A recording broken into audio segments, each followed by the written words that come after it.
And we're live. I think we're live. This counts as living. I'm going to put in a link here for folks to see Cleric. That should work. It should pop up a little thing. Hopefully that appears over on the Twitches and the YouTubes.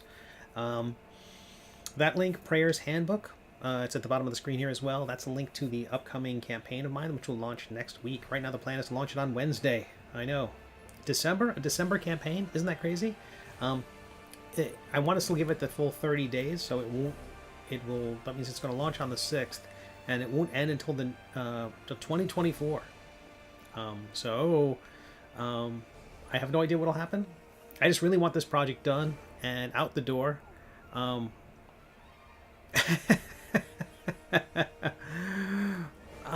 it won't get charged till 2024. That's the thing, Telemont. Nice to see you, Eric. Good to see you. But I think this is going to be a fairly modest campaign. I don't think there's going to be that much. It doesn't have crazy. I don't think it's got crazy rewards or tiers. And as someone who's backed the previous campaigns, Telemont, there'll be something like get all the zines I've done so far, or get all the hardcovers I've done so far. But I don't think, unless that Prayer's Handbook book thing happens, and if it does happen, it might be like a bonkers stretch goal or something like that. I don't think there's going to be a lot of stuff beyond a zine. At one point I was looking at having dice made. I just don't think that fits this project that well. There weren't any mechanics, and it's easy to think about. Oh, I want to have stuff to upsell, but it's really got to be appropriate for the project. And that really wasn't. There wasn't like there are some dice mechanics because it's a meta domain, absolutely. But you can play with regular dice. And so once I got into the realm of just even thinking about having a variety of dice sets and stuff like that, that's a different project. Anywho, picking up from where we left off on the Tuesday. First of all, this stream is a little bit distracted because pretty much right before the stream started, my 3D printer arrived. So it's in a box right over there. So I am itching to unbox that thing and start a print. But I also didn't want to start one before the stream because I have no idea how loud the machine is. So if it were printing right over there, right behind you, it was printing right behind you, I didn't know how loud that would be. And so, also I don't know how long the prints will take. I don't plan on just making the little benchy little boat thing that comes with the printer right out of the gate. Naturally, I want to throw in one of my sculpts and see what it does. You could have made that the stream. Not really. I just don't have the camera set up for it. I mean, I could have spun the camera around. It's very clunky. Nah, that's fine. I might post some photos and things like that. But there's a million unboxing videos and and yeah, I'd much rather work on stuff. But yeah, it had occurred to me, Telemont, that could have been the thing, but yeah, Eric, I get that too. It's just not me. It's yeah. Plus, people realize that I have a prehensile tail, and and we got to talk about that, and that's all weird. And cloven hooves, I don't like to mention it. But here's how the sculpts come along. There's this whole mat cap, which I haven't been using. I generally sculpt using this guy.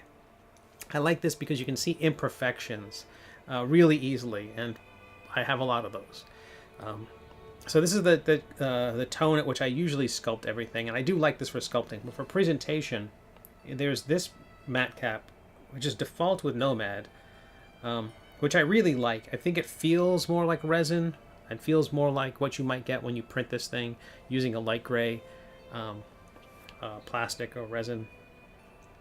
You can see a lot of the changes I made since Tuesday's stream. I tried to do most of this sculpt during the live stream, so Twitch's archive doesn't go back that far, but if you go over to my YouTube channel, you can see them there. And this is the 8th video working on this. We had some diversions, we talked about other stuff. I looked at some other paintings and things like that, but pretty much over the course of that 21 plus hours, you can see how this sculpt was made from initial sketch, just trying to figure out what the heck this creature might even look like. I had kind of a vague idea in my head, to sketching that over on the on the right there, to creating the basic balloon animal shapes, to the decisions that I had to make along the way to, as I'm sculpting this thing. I've never sculpted fur before. I had no idea how to handle it. I've since looked at a bunch of other minis and a lot of other sculpts, and I do like how they handle fur. They treat it more like fat leaves. Like it's not strands of fur. Like, I'm not creating strands of fur. I'm creating like clumps of fur. But they're much more pronounced in terms of the amount of material. So it's like a large flowing element that kind of leads to a point, and then they've added a stripe or two down it. So it kind of looks like fur. I think it's like magic in when you're creating a mini and sculpting a miniature and trying to produce a effect like fire or magic. Like, sometimes a mini will have lightning bolts coming out of its hands. It doesn't. When it's in plastic form, when it's in this neutral, everything's the same color format, you don't know what you're looking at, really. There's a couple have done a pretty good job. They try to create the lightning effect. It's very, if you know the cartoonist Steve Ditko, it's very much like that. It's very geometric, and so you have a character who's incredibly naturalistic, hopefully, with natural forms and natural shapes, and the body language is twisted, and everything's a little lumpy and unusual. And then the magic that's coming out is extremely geometric. So you've got like perfect circles and perfect arced lightning bolts and things like that. Very much a contrast between the figure, and that looks great. But still, in this standard form, this cape could pretty easily, if turned upside down, be a fiery effect, right? Just if someone painted that orange upside down, it would be fire. So anyway, and the other effect that they created was very leafy, which could be cool. Like if you're going to create like a druid with kind of a coat of leaves, things like that. So among the changes from Tuesday, I had really struggled with the armor on the top of the figure, because I really liked the legs. I thought those were fine. I liked that kind of fur loincloth, kind of, again, hinting at Masters of the Universe. And I liked the original sketch, which had these kind of Doctor Doom kind of plate armor plates on the arms. Again, I really wasn't thinking it all that through when I was doing the sketch. I just wanted something that looked cool. As I sculpted it, I felt like the joints of the armor is very goofy. It's okay if it's Doctor Doom, because the armor doesn't have to make any sense. You're just drawing it and being silly, and it just has to look good. It doesn't have to make sense. In this case, it actually has to print and make sense from every different angle. So what I ended up doing was, and I really like the gauntlet that we spent so much time working on. I think that was a whole episode, was just sculpting one hand and getting this grip on the axe the way I liked it. So what I did was I added this plate here. Oh, I see I left a dent in there. I got to fix that. I must have accidentally tapped it when I was adding a groove of some kind. But I squared that off. There's not a lot of square shapes here, but when I created a round shape, it felt weird. So I think I felt I wanted it to be a little more geometric, and what in the Lord of the Rings D&D style would have been more dense. David, absolutely. I do want to put more in here, because this is an older figure, so we're going to go through the piece and do that today. We're going to add weathering. We're going to save a copy, so we'll have this pristine version. One of the weird things that can happen when you're working in this program with its thousands of levels of undo is you can be working with the gizmo tool, not notice that you rotated the platform, and work to the point where undo is pointless, because you don't want to undo 500 good things you've done just to fix the one thing you did wrong. So by having a backup of this file, you can do things in a Nomad Sculpt which can be pretty amazing and pretty life-saving. Exaggerating. Weekend saving, how about that? Where I can open up any previous version of this model, click on the belt, and save as, and checking a button that says save only the selected items. And so I can save a version of this that is just the grognard. I usually name it grognard, whatever it is, belt, comma or dash, trash.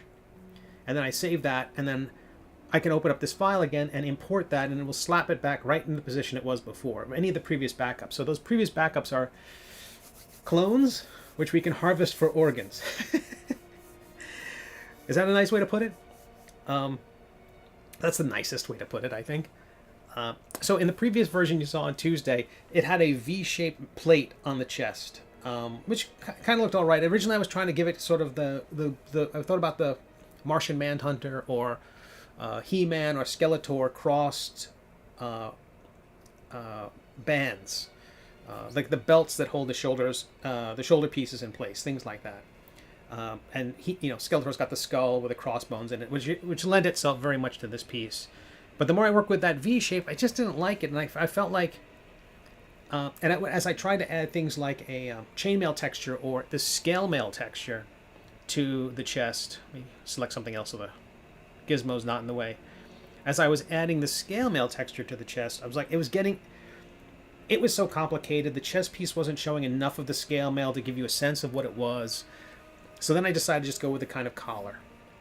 And that solved a lot of problems. But then it was still very... it could look like cloth. So adding rivets was key. Adding this kind of shape there, which is that chiseled portion of it, that makes it feel more like a piece of armor. So between the rivets and a few angled pieces, that gave us a lot. And then after that, I put in, instead of the...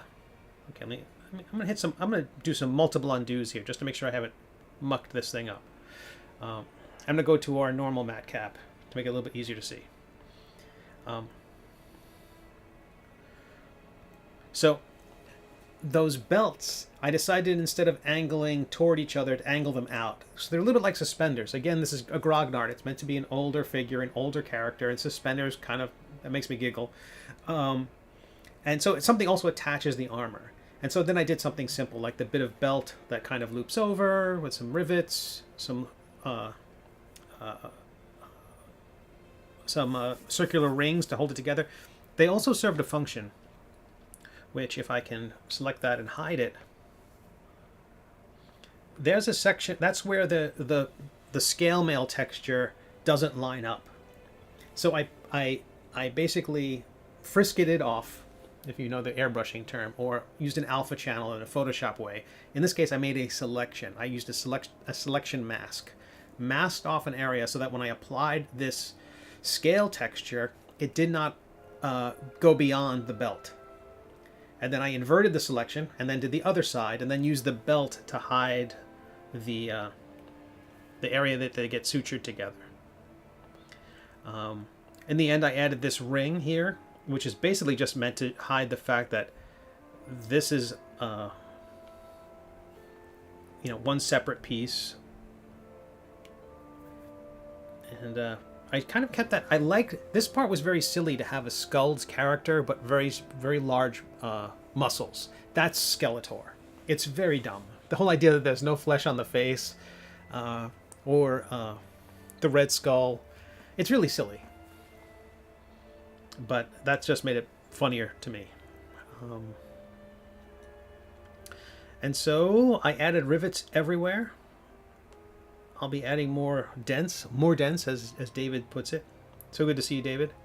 And I'm really happy with the pose. This is also different from Tuesday's stream because I flattened that foot. I put that foot flat on the ground. In the illustration that will be in the book, when I export this for reference, that foot will be back up in the air. So that's a separate version that I've already saved. So any of the tweaks we make here are things that, if I add it in the painting, I'll just be adding them one at a time. Given the books he's carrying, just say a stack fell and ripped the flesh. This book at top, book number 7, way up top, that may not find its way into the mini. That is going to be in the illustration for sure, but that might be asking too much. It's possible to put like a peg of some kind or something in it to hold it in place. I do like that sense of movement. Maybe printer's discretion whether or not they want to do that. And this book we sculpted previously The Steve trilogy. Oh, you got what are the? Thou hast Steves before me. Um, Steve's. Who else was on? Steve Skeets. That is that how we pronounce his name? Skates. Um, Steve Sketches. Sketches. I pronounce it right.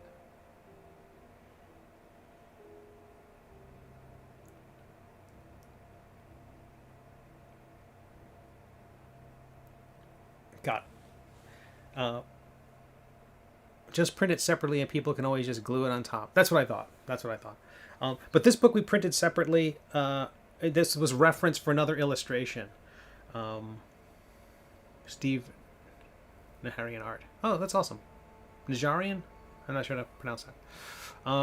You can make two versions of STL and just have the top book pushed in under it. Yeah. Give them a spare book they can glue onto his head, at the base, the book pile, and the axe. I agree. I'll leave room in there for a 5mm by 2mm magnet, so you can just attach it wherever you want to put the other magnet. But I'm really happy with this. It's a very large file. We're gonna do a little bit of work here to weather it up a little bit. So again, I want this character to look like it's been through. Just like the crack in its skull. All its gear should be, and the chips on the axe. There should be weathering throughout. But I'm very happy with it. I'm very happy with it. The cape took days. I did quite a bit of that off stream. There's more flexibility put in it, so from more angles it doesn't seem to have a flatness. Hopefully it's got a curve to it. Hard J like jar. Okay. Najarian. Awesome. Or Najarian. But there we are. So we'll work on that a little bit. The Kickstarter campaign for Metadomain Cleric will launch Wednesday, a week from today. Or GIF. I'm a GIF man, always a GIF man. But we'll also put down some debris and rocks and stuff on the floor here. But I'm very happy with it so far. Again, the news was that I got my printer, my 3D printer. It's right over there. It's in its box, taunting me. Again, I don't know how loud it will be, so I didn't want to stream with that shaking furniture in the background. As I understand the fan is very loud as well. But let's work on this a little bit. Hope everyone's having a beautiful Thursday. The only filament I have to use to start with is what came with the machine. I think it comes with a little bit of filament, and the rest of it is still in transit.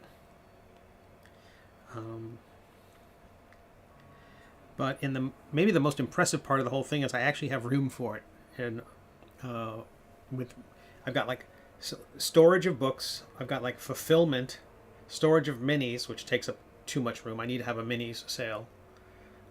Is that something people would want? Like if I decided like minis are half off, would people want that? Would I be able to clear closets of space? That's my problem. I'm always like, can I just give stuff away and free up room? All right. So let's add some weathering here. First thing we're going to do is we're going to save as a new version. Grognard, this is number 11. I skipped a few numbers in here, so this isn't actually the 11th one we've done.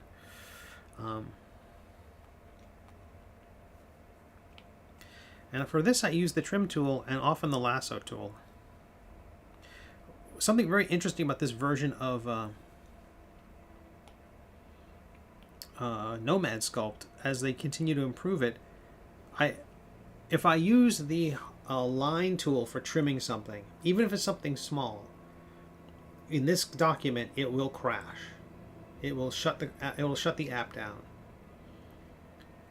If I use a lasso tool or some other mechanism to trim an area off, fine. But if I use that line tool, which true line, it goes the full distance in the environment of this thing. No matter how small the object we're trimming, makes the program crash. David asks, do I watch any minis painting streams? I do. I watch there's a person named Wapelius who does really impressive work. A lot of oil painting and a lot of source lighting within the minis. Beautiful, beautiful work. Usually it's late at night. I haven't been able to catch that as often as I would like. And then there's also a fellow named... I don't think I know his name. It might be Tim. I can't say any Tim without saying like that. Tabletop Miniatures. And maybe I'm just saying TM, so it must be Tim. But Tabletop Miniatures, is that... I think that's the name of the channel. What I love about it is it's very Luddite friendly, very newcomer friendly, and excellent production values. The person who's speaking on the stream has an incredible, has a great voice, and the production values are excellent. Nice lighting, very clear. And he seems to make sense when he talks about things. He had this wonderful suggestion, which I absolutely took them up on, which was for painting acrylics. You remember those? I don't know if you ever saw those acrylic pop toys, which is basically, it's like a waffle. It's a small plastic. I'm sorry, it's a small silicone waffle, and it's got all these little recesses in it, and you flip it over and you press through it's like basically punching bubble wrap. It's kind of a stress reliever. It's like a fidget spinner. It's in that class of object. And and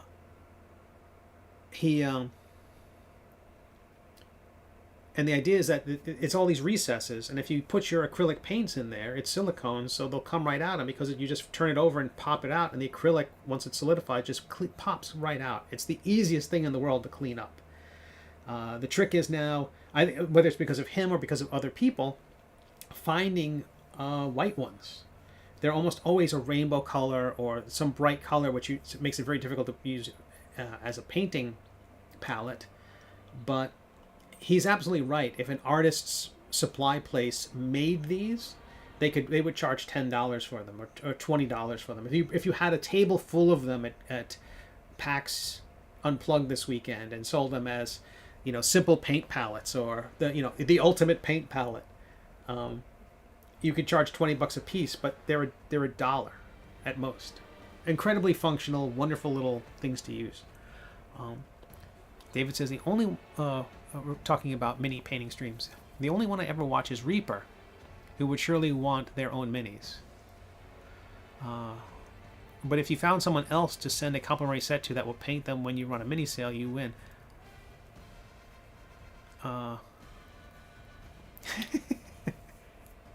And what an eccentric performance. I knew it wasn't wasted on you.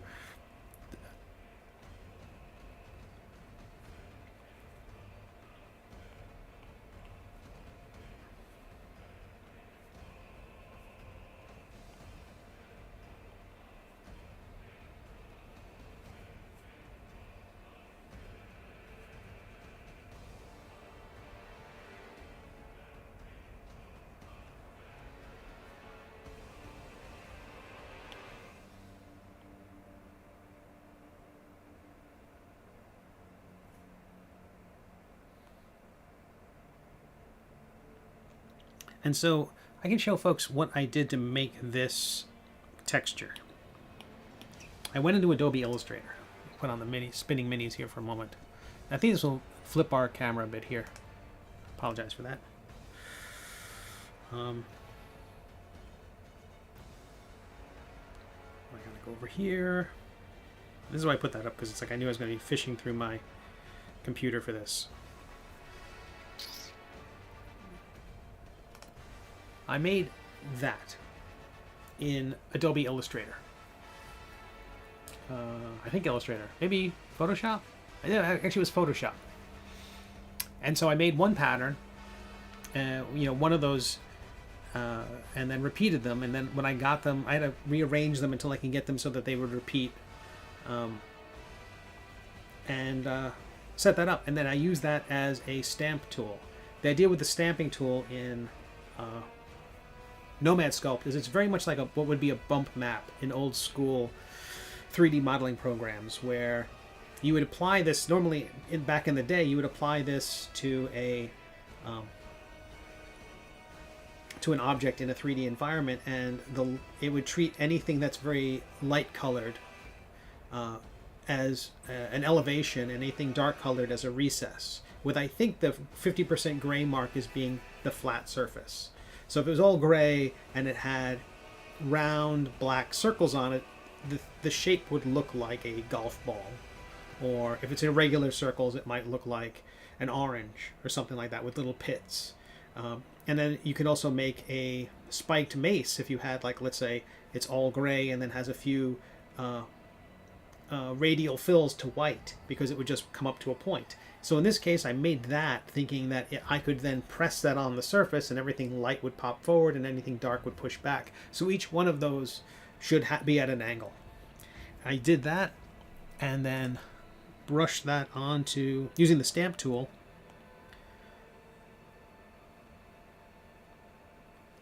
I brushed that onto the chest piece and masked off certain areas so that you could see.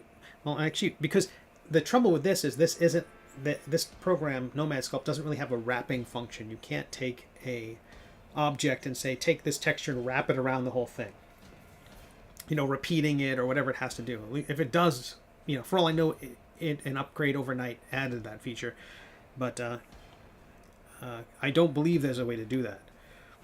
So you can see that I applied it basically centrally here and centrally here. Now this one I reflected so it would appear on that side as well. When you have the symmetry on, it was able to do both sides. I had symmetry turned off for the center one, otherwise the pattern would have overlapped itself, or it started to. And at this point it was just a case of modifying the settings and trying again and again, adjusting the strength of the brush, and to see, because if not too much, then it would become a very light pattern. And it tends to be centrally focused with a fade off in all directions. That might be another setting I could have tweaked. But I liked it. I liked that it had an irregularity to it. But you can see where it just fades off the edges of the brush. And also it gets distorted as that brush, which is applied from a certain angle, gets caught on the arc of the object as it rotates around. So undo. Let's get those dots off there so we don't get sued by Valiant. Is that who created Bloodshot? Has a big round red circle in the middle. All right. Let's add some more weathering. But I was really happy with how it turned out. I should be able to show you all how that effect can be applied using the stamp tool. You go to the brush. I recommend a nice low flat curve. That way it's not an extreme. Basically, you want to be in control of how that texture gets applied, and if you don't lower and flatten that chart there, it's out of control. So you want it to be subtle.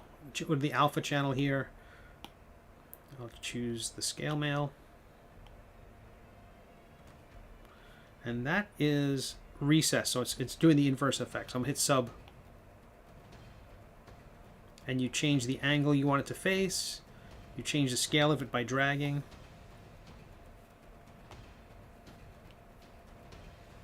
And also, to get rid of those jaggies, you would increase the resolution or the voxel mesh of the thing. And then when I'm done with it, see, again, this is very low res. This disc is incredibly... This disc is just what it needs to be and nothing more. So I don't want to muck around with that just for the effect, just for the illustration. All right, let's add some more creases and some more weathering. Yeah, I have to increase the resolution of some of these things. Otherwise, it just falls apart. It's scientific.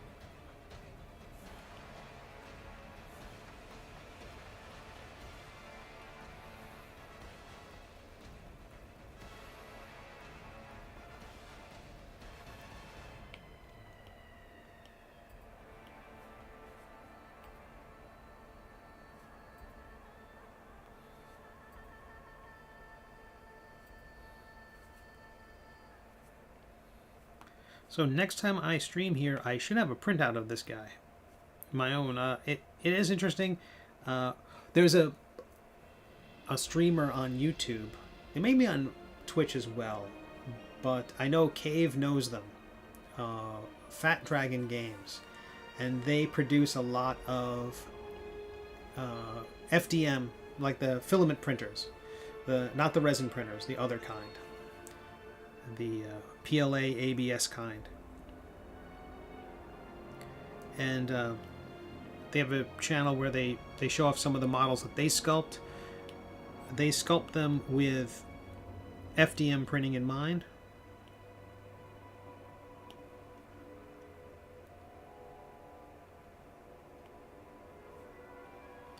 And they do some creatures. They've created and sculpted some creatures which really look good. But they also sculpt terrain, dungeon walls and things like that, with lots of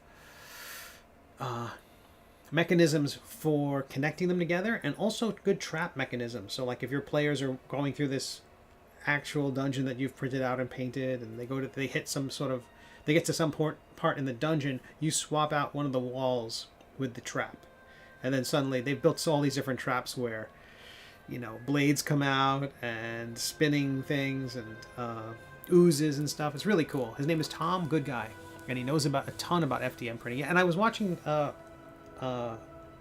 some of their FDM printing tips. Lots of stuff that would run counter to what I would have thought, which is really exciting, because one of the things they talk about, well, you want to have a high detailed sculpt, so you think you want your layer lines to be as small as possible. But he's really big on not going too tight on those layer lines, because the glass, when he was talking about the glass point, where the filament starts to soften again, or stays soft, depending on the speed at which you're printing. And the idea that the extruder is giving off so much heat that as it's laying down the line on top of it, it lays down a line of filament, the filament cools off because of a fan, and hopefully the temperature's just right. And then you're going to lay a leather line on top of it, but if the heat from the layer above it and the heat from the extruder is so much, it's going to warp the layer underneath it. So it's not even thinking about, this is thinking about not even the layer you're working on at that moment, but the layer beneath it. And if those layers are so tight and everything's so packed together that you can run into problems. I think that's a really interesting thing. The very first thing I'm going to print out of this, I'm just going to print the default settings, and let's see what it does. I think I want to print the Cirquimp Mini actual size, the 32 millimeter height. We'll see what happens. Will it print? Will it fall apart? Will I set fire to my home? Yeah, okay, I absolutely, because what I like is that he sculpts things that don't require supports. So he really understands the printer. He has to think, he knows what the printer can get away with. If folks haven't done any 3D printing, a support is a extra bit that you print to handle overhangs. So for instance, if you're printing this guy out, it prints it, you know, one layer at a time. So it'll print the feet and then move on up and move on up and move on up. And if it's got support, by the time it gets to a certain area, that's fine. But if there's an area that is overhanging, which does not have, like, let's say it's printing from the bottom here, when it gets to this wrist, when it gets to this bolt on the wrist, there's nothing underneath it. It can't deposit filament in the air. So it has to build a tower, has to build these trees that come up and provide support, a lattice work, so that can be pulled away. What's interesting is there are filaments now which you could print with a printer which handles multiple filaments. It does some filament swapping, like it'll print one color and then it'll swap it to another one, and that other one can be a more easily removable structure. So you could print the thing, and then those other pieces can, they're normally with a printer, it's all, it's one filament that goes in the tube, unless you want to hand swap or something like that. But it's one filament, so the lattice is made up of the same structure as the miniature or the sculpture. And so removing it, you want strong material so your sculpture holds together. That same strength of the material is part of the lattice work. So generally speaking, if you've ever bought a model kit, you can see that those sprues that hold the piece that you want, let's say it's a leg of a character, and you want to clip those off. They come in this plastic flat piece which is printed and vacuum formed and molded. This piece of plastic comes out, and the connectors come to almost an hourglass shape with a really thin spot in the middle, and that's what you want. These trees have this, and a lot of what's called the slicing software will build a lot of this for you. Just say, give me supports, minimum supports, maximum supports. So we'll see what happens. I don't design that way. I don't think like those things. I'm still a cartoonist, not a sculptor.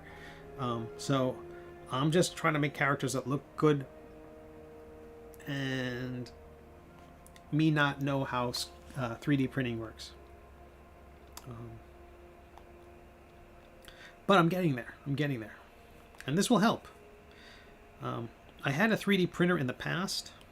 DaVinci, it was XYZ was the company, and they made a DaVinci Pro, which was a encased unit FDM printer. It was fine, but all the bed leveling, that's another big part of 3D printing. I'm increasing the mesh of this.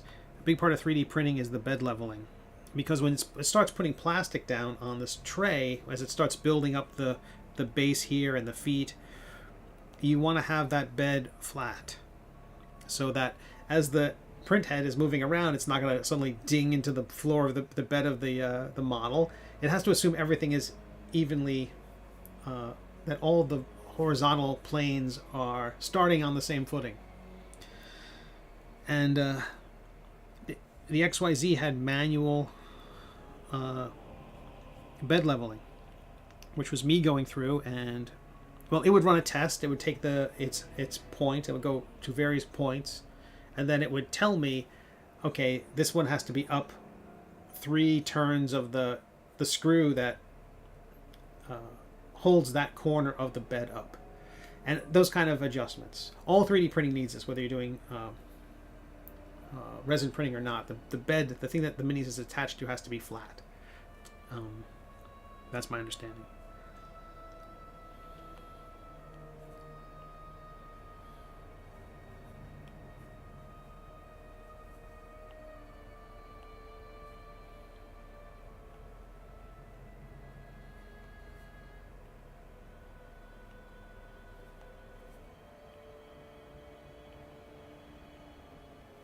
Oh, that's interesting. I forgot that I had joined those together. I could just carve through all 3 at the same time.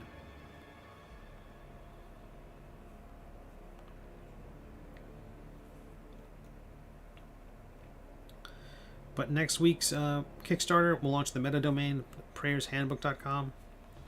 It will show the... I'm going to separate this leg into pieces. It's my first cleric subdomain. It'll be my 5th edition book. 5th edition refers to the latest edition of Dungeons and Dragons. They have a license. They put the basic rules into the Creative Commons, which allows anybody to make content for the 5th edition of Dungeons and Dragons. And I've done 2 books now, and they've been very kindly received.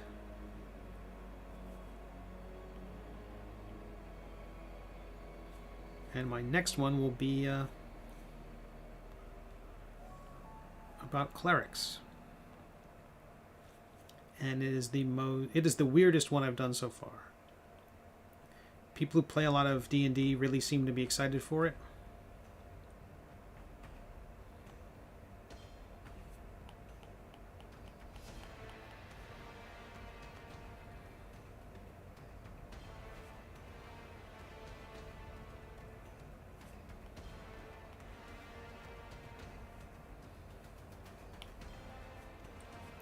I do like putting this weathering and things into the model. I feel like this makes it more forgiving when you're printing it.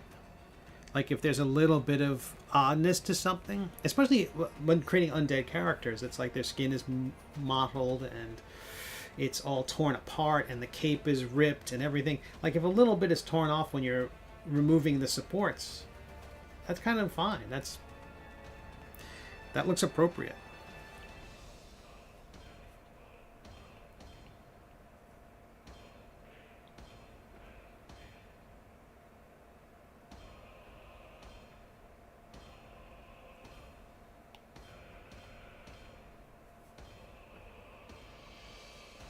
Let's do this if this works.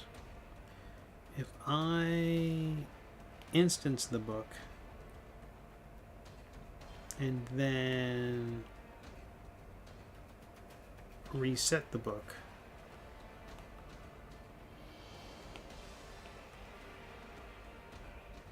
I can look at it from the top.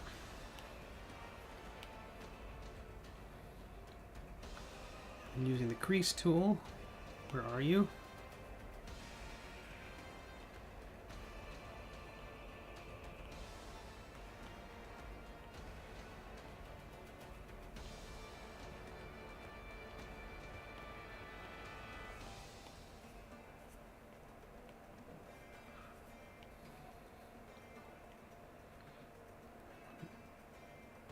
The writing should appear on that book as well as the one I'm drawing on.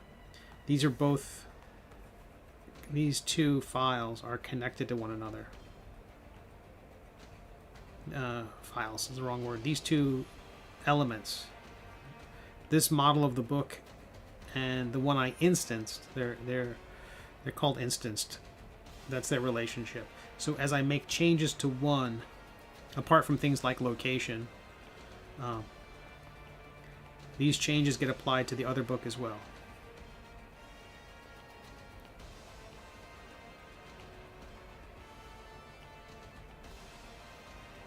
And I'm digging these in for people who use like ink washes and other things like that in their models. This way,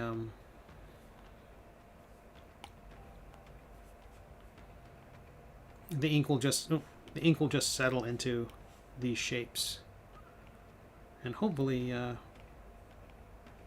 look all right.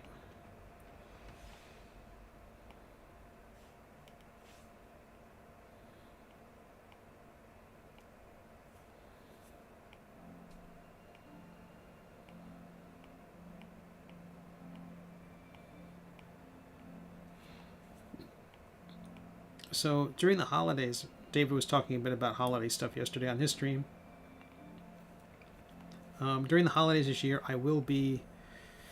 my schedule is going to get interrupted by travel. So I'll keep everybody posted as those days get closer.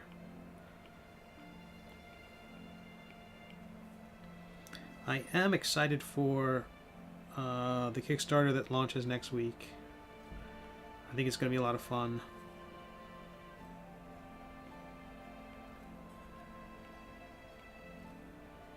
I've not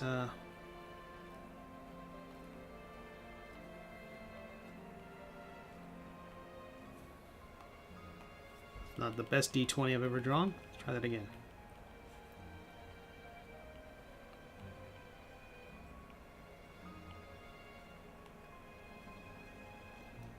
Still not great.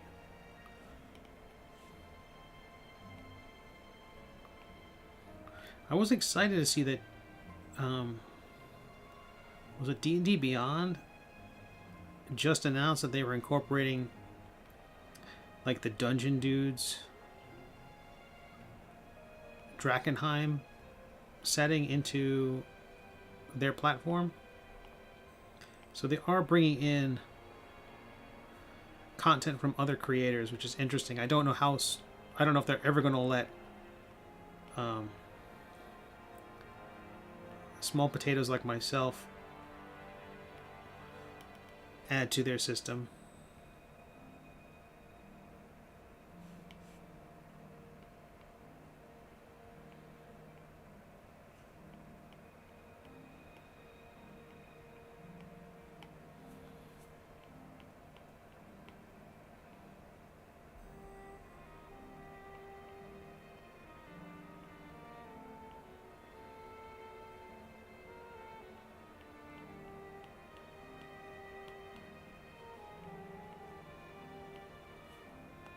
This program is 1,000 levels of undo. If I hate all this, I did not make a backup of this book, but we do have a backup file. So if it turns out I don't like it, if this is not having the effect I would like, then we'll just import a better one, or import a unedited one.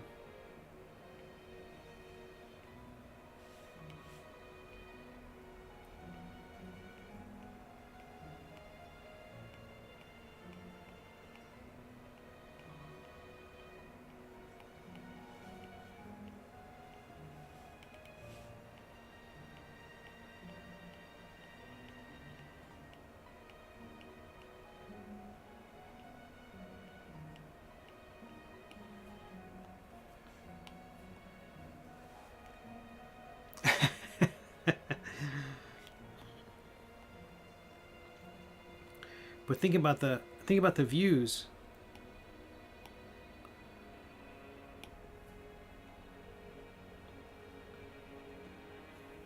All right, I'm going to save and sip some coffee.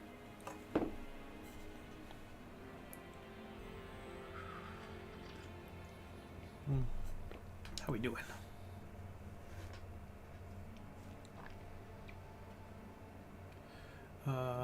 Nothing has broken yet.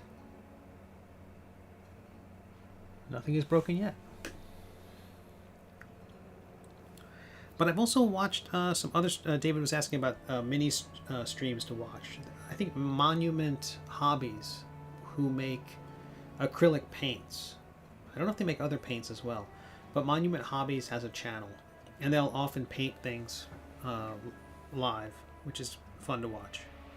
All right, so I'm going to add some environment here. There's definitely more slices and dices I can put into this thing to make it more weathered looking.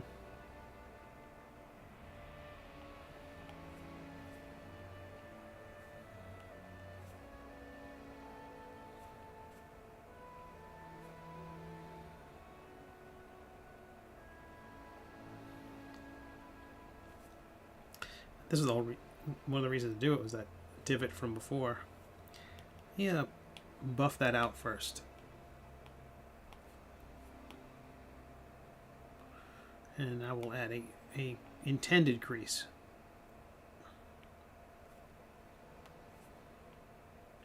So something I did was I thickened the glove. I basically selected the whole hand and extracted to inflate it a little bit so that the grip is reinforced at least a little bit. I haven't done as much work on the Possible Prayers Handbook book, which I'd be very excited to make happen.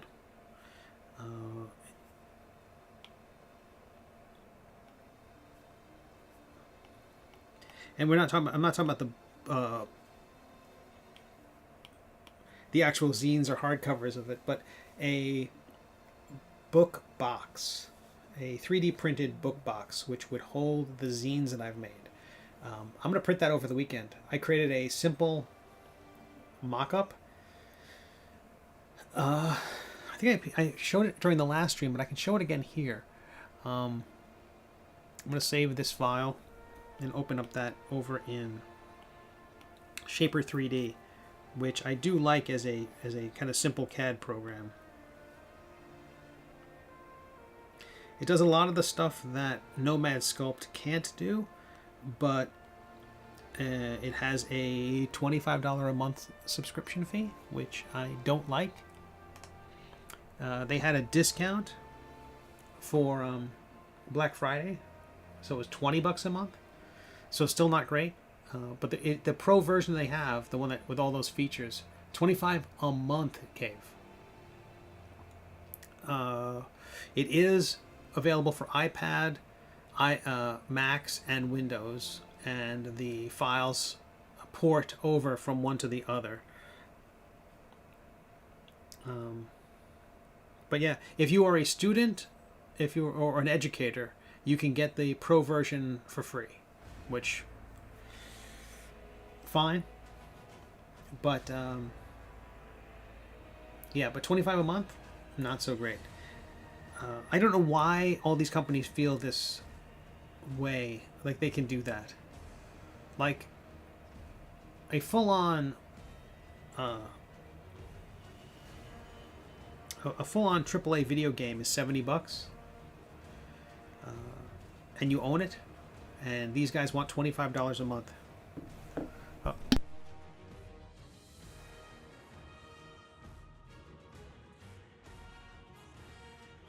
Excuse me. Yeah, $25 a month, Cave. But I really wanted a 3D program. I really wanted something that I'd be able to measure the cavity of the book so that I know that the zines will fit. I wanted precision tools for extrusion. It's exactly what I'll need with a 3D printer to make things like convention table stands and stuff, where I can measure out precisely the way the elements can intersect and interlock so that I can assemble a display. Fusion 360. I haven't tried that.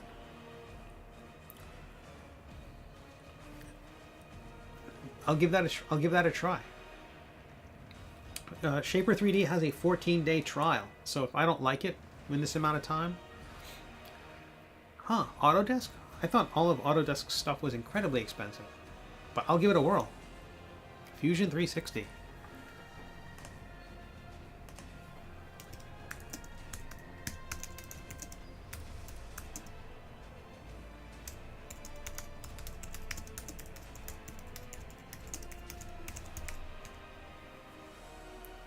That's awesome. But on Thanksgiving, I sculpted this. And the idea would be that I've got these grouped. The cover would be hinged, and this is the size, this shape here is the size of one of my standard A5 minis. So this would fit, those would fit inside here. And then I would line the bottom of the tray with felt so you could use it as a dice tray. The cover would be, the cover element would be brought into Nomad Sculpt, and that's where I'm going to illustrate. I'm going to sculpt a cover, a really, hopefully, an impressive cover. I'm going to import elements, SVG files that I'll create in Illustrator into this document, into Shaper 3D. Get those elements in place. They're going to be different elevations, different rules, different effects, things like that. Get them where I want them to be, and take the whole thing and bring this piece, just this piece, that, and bring that into Nomad, where I can sculpt it and make it appear more leathery, more molded and modeled and interesting and carved. And it's going to have real elevation. I want it to be the highest thing on the, I want that to be the highest point. I think it's all going to be based around a central icosahedron that will come out of it, like a D20 that's kind of sticking up out of the middle of the book. And with all sorts of, I think it will be very celestial in design, like stars and orbits and things like that. Almost like a heliocentric model with the D20 as the sun, but in a very old style, all done in single color, because it'll be 3D printed, single color, but with enough texture, I hope, that it will, that just light and shadow will create the effect we want. Then, you know, I could always dry brush it with something, like a little bit of that simple dry brushing, pulling down to accentuate highlights and things like that. But we'll see. And then I'll leave the other pieces as if they were metal. I might carve or stamp into them effects. I was thinking about that. Just so those metal pieces aren't just boring, that they have ornament to them. But I think that the ornament in the metal should be geometric, and the ornament in the non-metal portions should be more organic. But I was able to do this in an afternoon. Pick up the program, learn it, get a basic sense of it. Super simple tools, just my speed. $25 a month though is not my speed. That part I hate. I mention this a lot of times, and it's not a joke. I only learned how to 3D sculpt because of Nomad Sculpt. I mean, I really wanted to sculpt my own stuff, but if Nomad Sculpt hadn't been a single... where are we? If Nomad Sculpt hadn't included... had it been like $15 with no monthly fee, I never would have tried it. I'm just really opposed to that monthly fee nonsense. Follow me join me on Patreon at patreon.com/SteveConley. Cave Geek says, Fusion Thesis is what several woodworks I watch use to make the plans for the Oh, that's interesting, David. That's good. I'm glad. Well, both of you recommend it. I'll give it a shot. Cave asks, will the Intoximancer version include a hidden compartment for your stash? You can store whatever you want in it. I leave it up to you. But eventually I'll fill it with zines, I hope.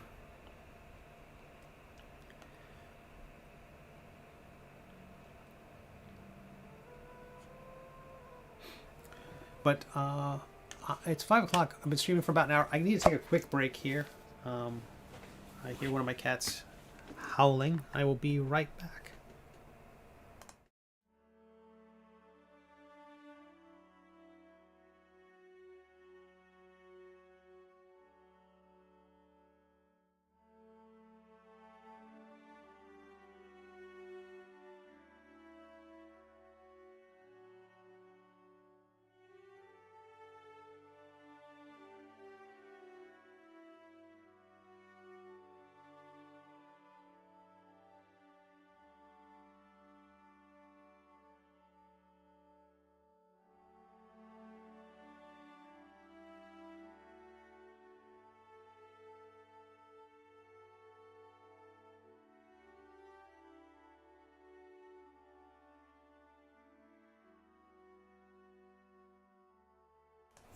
That was quick. I apologize for that. My cat just wanted to get into a room and was not happy until they could get inside there. I opened the door, they look in, and then walked away. So, all right then. All right, so for the platform here, I'm going to add some rocks and debris and destruction, basically. So we'll start with a cylinder. We will hit the tube tool and then the gizmo tool. That'll give us our large gizmo interface. Slide that down. Scale it up to be... everything in this model is centered to the universe, so that as I add more objects to it, like spheres or squares or something like this, boxes, they all automatically are centered. I stumbled on doing that very early on, and I'm glad I did. So this shape here can be used to sculpt the platform that the guy is standing on.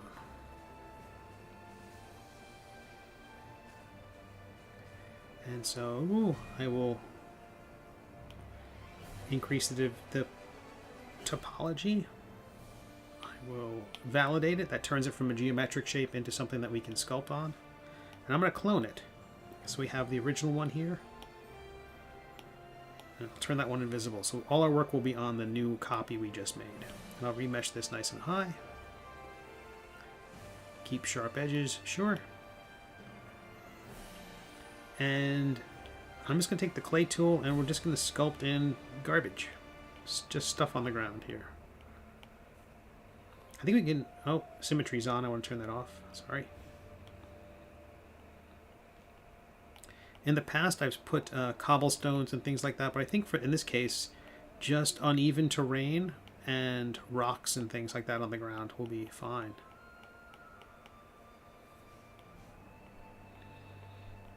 Carve some divots and things like that in the ground.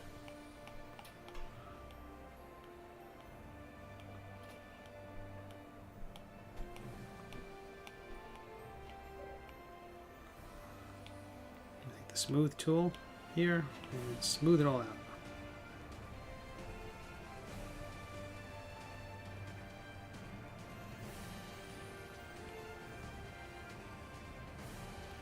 Scale it up a little bit. And then using the crease tool, I'm just going to put in some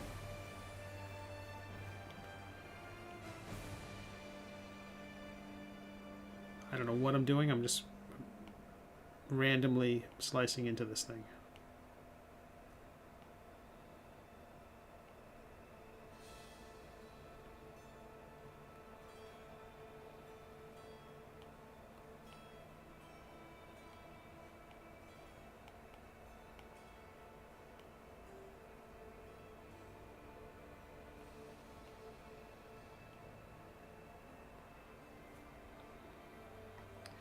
Honestly, don't have a plan. Smoothing it out.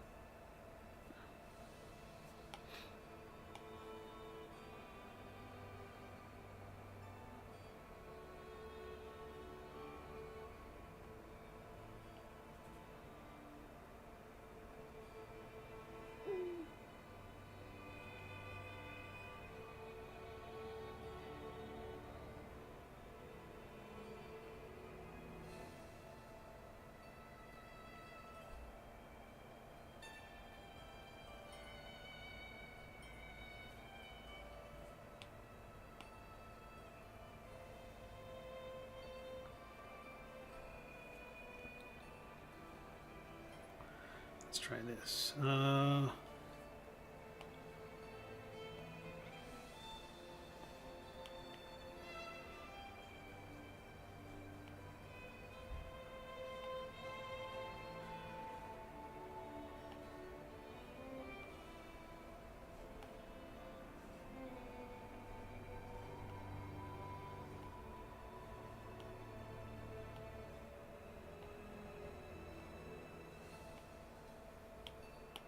Save. I'm going to extrude these.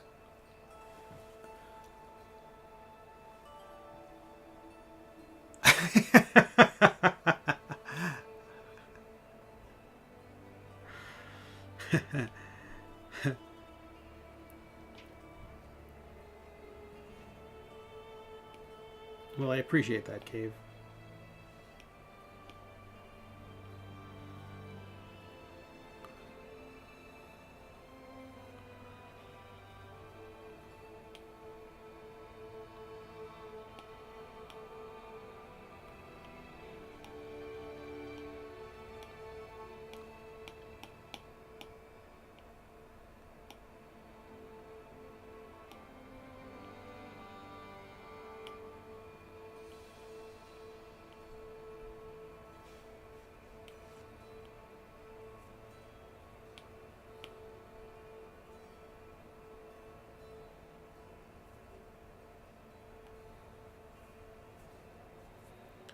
Again, I don't know what I'm doing, so we're just winging it.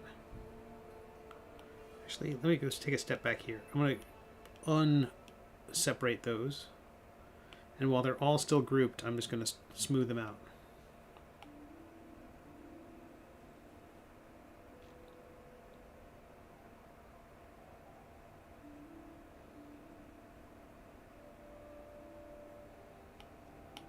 Then separate them.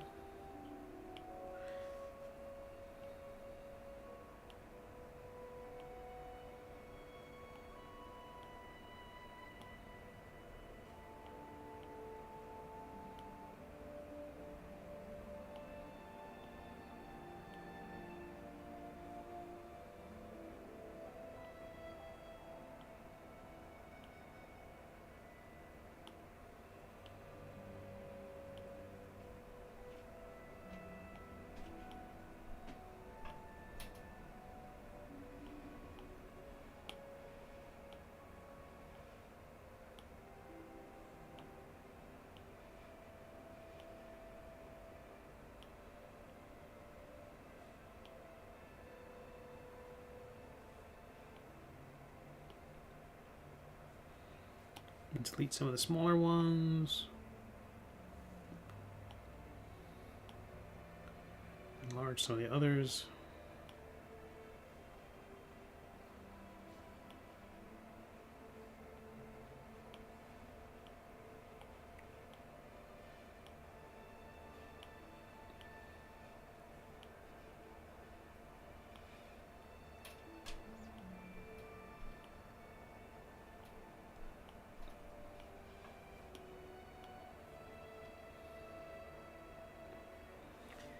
I think we have a lot of extra debris here. I'm counting way more.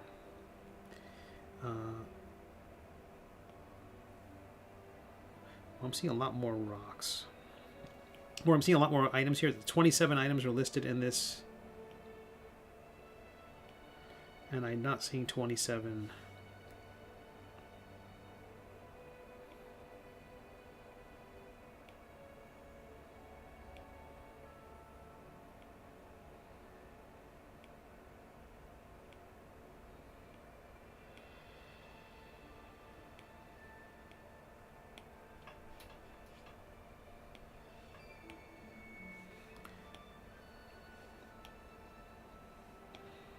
I'm just going to do this. I'm going to click each one. If it's not substantial, we're deleting it.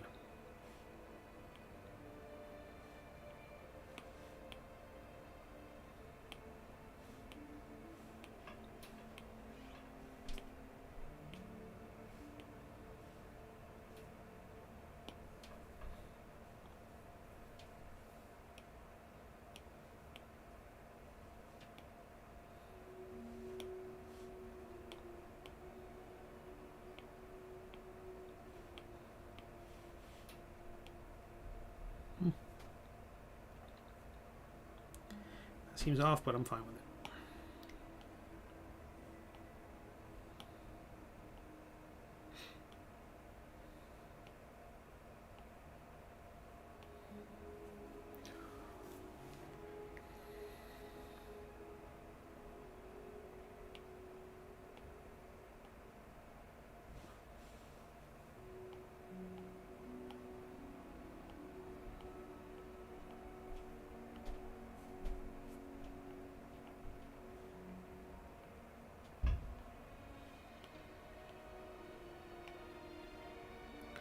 So one of the cool things that happened over Thanksgiving, I don't know if I mentioned this, I had a friend of mine stay who, my dungeon master, and a friend of mine from college, really great guy.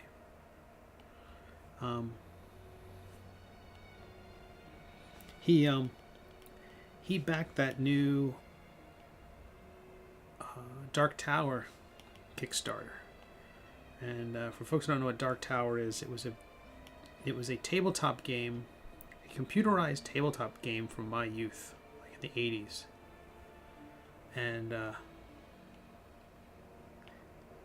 notably Orson Welles did the TV commercial for it, and it was when I say computerized game, it was a lightly computerized game. It was computerized the way, I don't know, your microwave is computerized.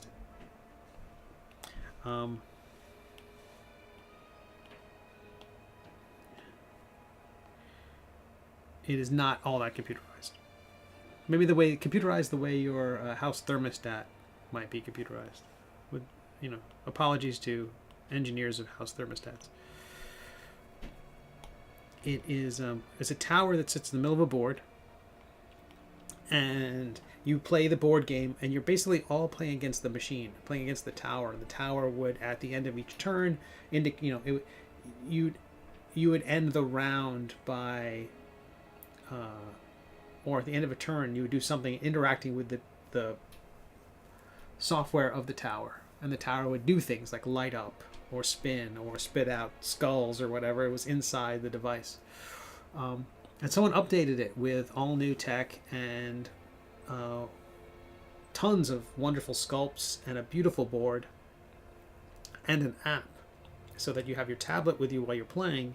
Not everyone, just one tablet for the game. And it basically threw challenges at you and the other players while you're trying to take on this tower. So you're playing one of a few different heroes, and the whole thing was really cool. I had never played it as a kid. I don't think I'd ever even seen one. I'm using the selection tool, the mask tool. I'm just painting in things that we're going to extrude out of the floor here.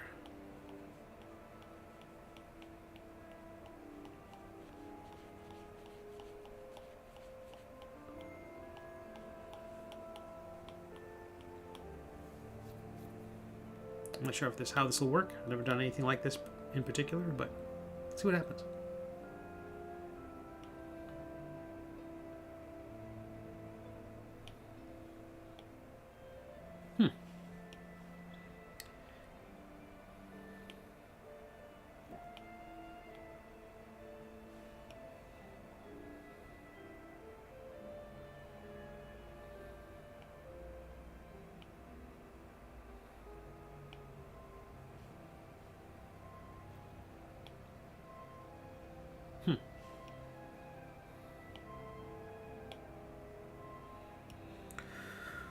What did I...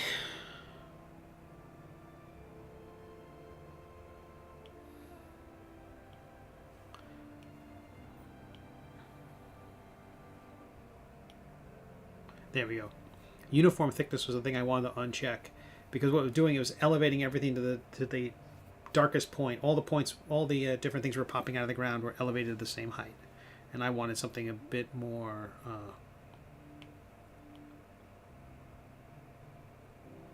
interesting than that.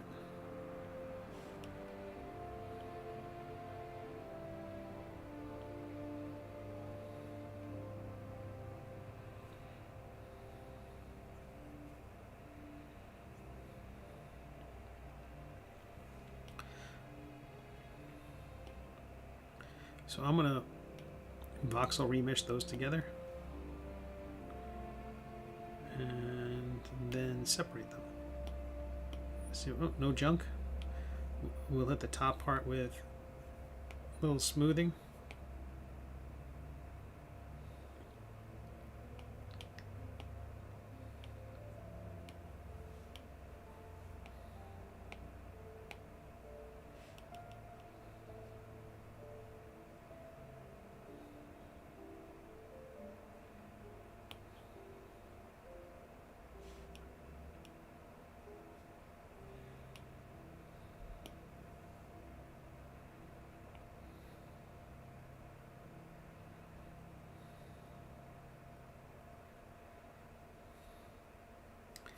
I'm not sure why these elements are messed up the way they are, but I don't hate it.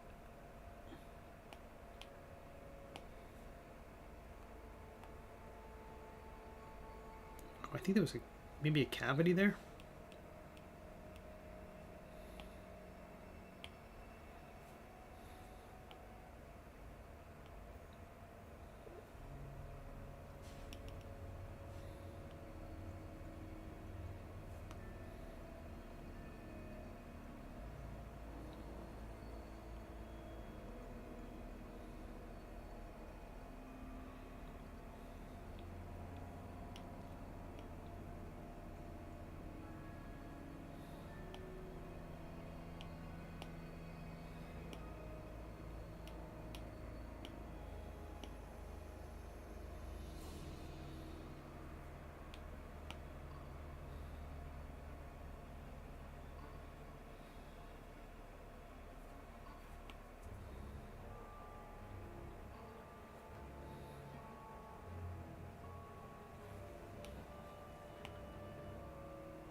I do not understand what's happening here, why there's putting a gap in the space.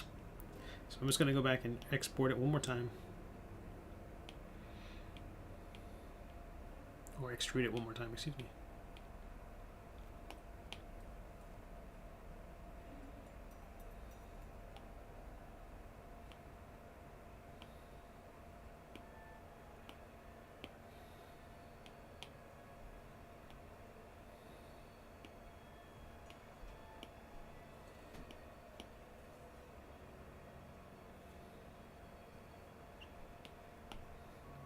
I think when I moved it, it accidentally put a little gap underneath the thing, so when I was merging it back together again, it wasn't entirely connected. It was acting weird. So I undid that. I undid it, and then when I immediately extruded afterwards, I going through here and connecting them all, so I don't miss anything.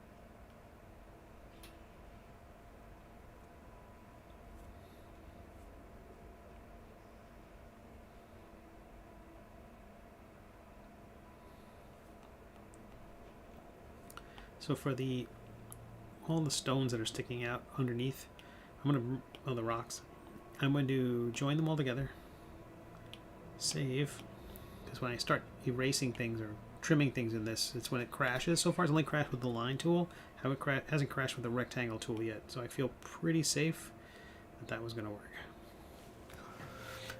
How are we doing? Okay, I don't hate that.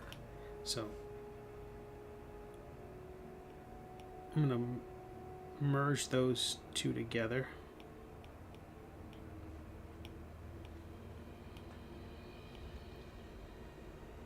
Nice and high.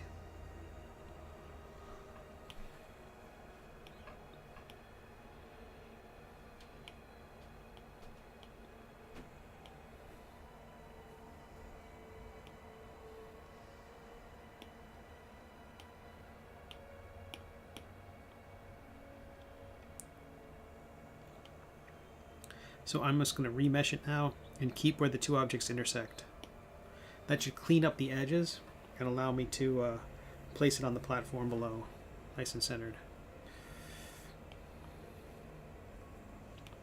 Reset the pivot point so it's in the center of the object, slide it down.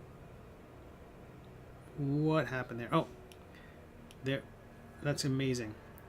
I still had pieces selected, so when I started moving it, a lot of them stayed put, so it was creating those kind of weird peaks.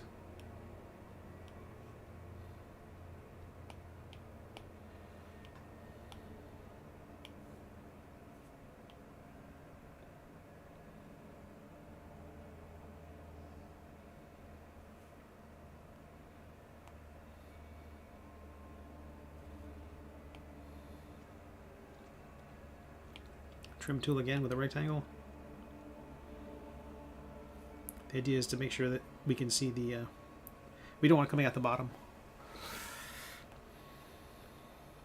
Right.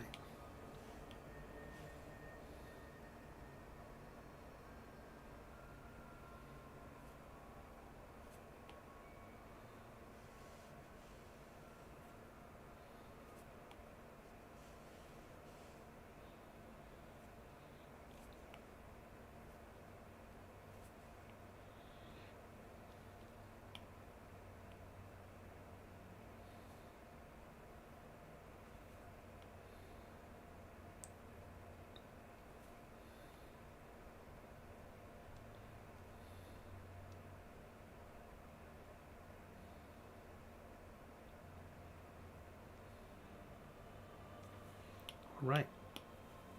I feel pretty good about that. Not the most elaborate background, but I think I could go in and add a bit more character, maybe a bit more pitting. I don't think I need to add any plants.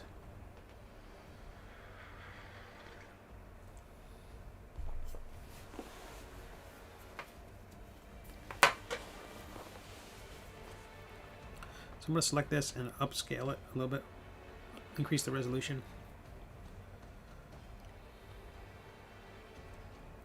Then with the crease tool,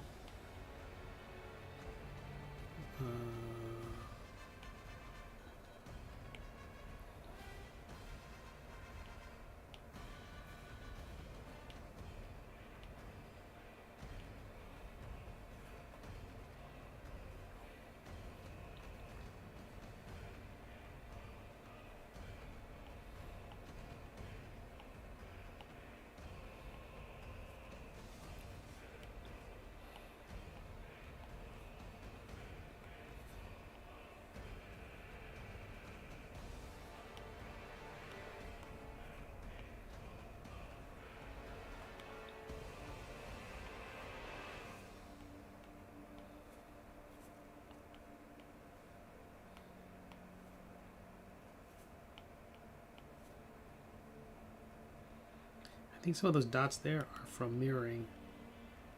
Yeah, they were.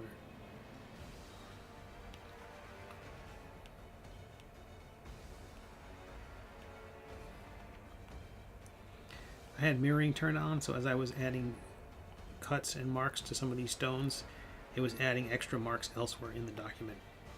Not great.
So I'm adding this terrain below the figure.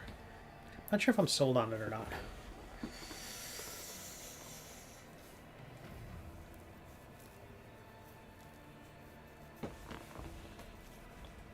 Okay, add some more debris. Let's do that. It's pretty easy to do.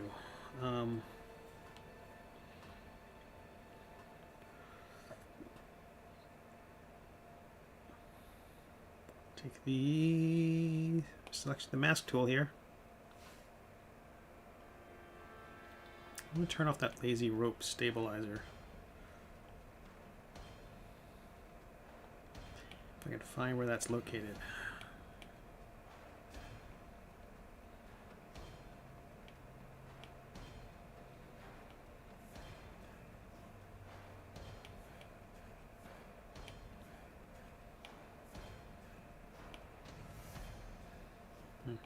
There we go. It was waiting. It was adding a little bit. It's a neat little function that the program has called lazy rope stabilizer. What that does is it will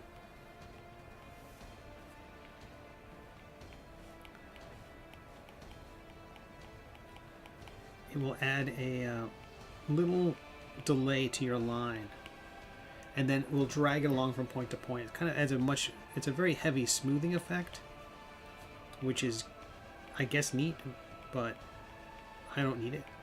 I don't want it, especially for things like rubble and debris. It's like that should feel organic and but not smooth, you know.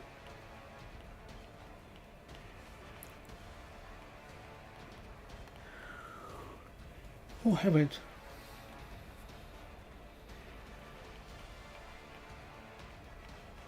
Sorry about that. Very unprofessional.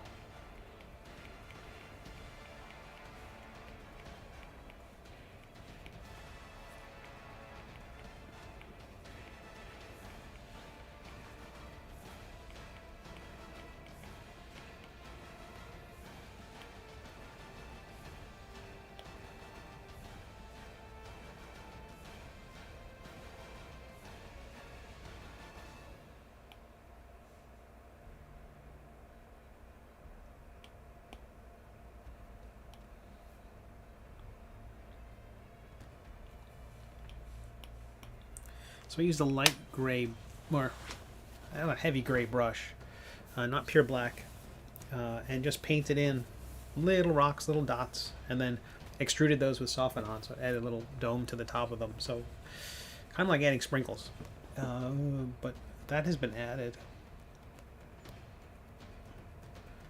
feel like we're okay. You save. Now there's another part of this I'm doing, like, not only does this have to print, I'm going to be printable. Let me get our other matte cap on here, something a little prettier. We'll go to that view, more standard view. Not only does it have to print, it also has to be referenced for a painting. So now that I basically sculpted it, and you're going to see that the foot is planted firmly on the ground here. I'm going to open up the... It's going to crash, because there's just no way it's going to let me jump from this program, this document, to another equally large document, maybe even larger. I understand. Crash. Go ahead. Knock yourself... Oh my goodness. It proved me wrong. I stand corrected. So here's the same exact model, a few iterations older. It doesn't have the cuts and nicks and things we've added just now. You can see that the foot is where it was in the original, kind of similar to where it was in the original drawing. Ooh, I like that pose a lot. He's really launched in the air. We're going to save that view. Yeah, I really like that pose. It's not the pose, but the camera angle. He's launched. And I got to keep coloring it. And this will be the source of our painting, or the reference for our painting. But you can see you can see the scales of the armor. It's a good angle for that. It really feels like he's in the air about to come down on you with an axe. Very ridiculous. But I have to, at this point, the pieces left to color are the books. So I'm going to have to separate those out. Hopefully those are going to be decent enough pieces. And then when I have those, I'm going to take the individual elements of this. But I mean individual elements. Variety of lit sources on it. So let's say we go to this main view. Then I will take a version of it and I will get rid of the environmental lighting. So we have a much darker version. I'll have that reference. Then we'll get rid of our other two lights. So we just have blue light coming from one side. And I'll have that reference. And all these things will add up to, I'll bring them all into Procreate. And I'm like, okay, I like the blue here for the most part, but I don't like the blue on the front of the books. I only want it on the side of the books. So which one of these lights can I turn off to just give us our side lighting? Something like that. And I will go through and add more, because the program's fine. It's great for sculpting. It's mediocre for painting. And I'll go through and paint over the entire thing. Probably lighten that wood color up on the handle of the wood. Yeah, but I'm going to take a little break here. I'm just going to stretch my legs. I will be right back. I hope everyone's having a lovely Thursday. I'll be right back, and we'll keep coloring this guy. Well, yeah, so far so good. See you all back here in 5.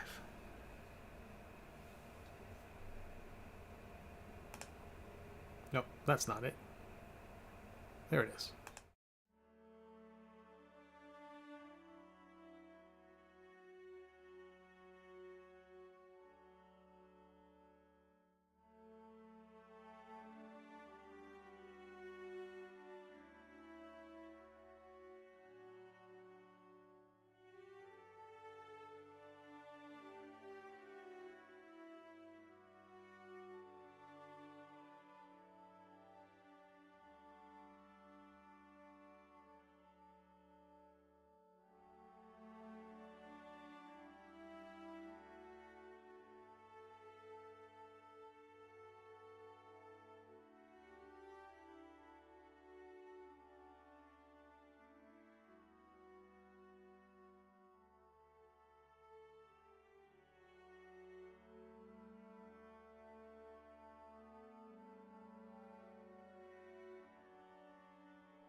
And we're back. Got the microphone working. Should have music playing. Oh, I can't hear the music.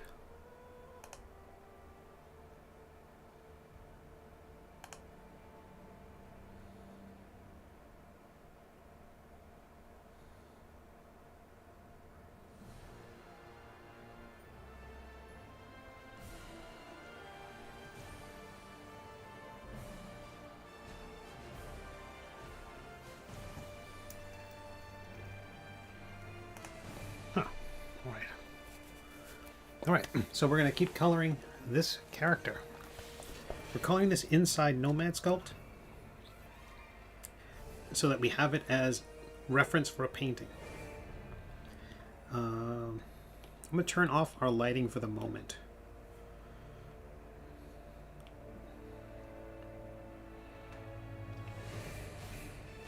Actually, if I change it to... it might give us a better sense of the colors. All right. So this first book, I'm going to separate it.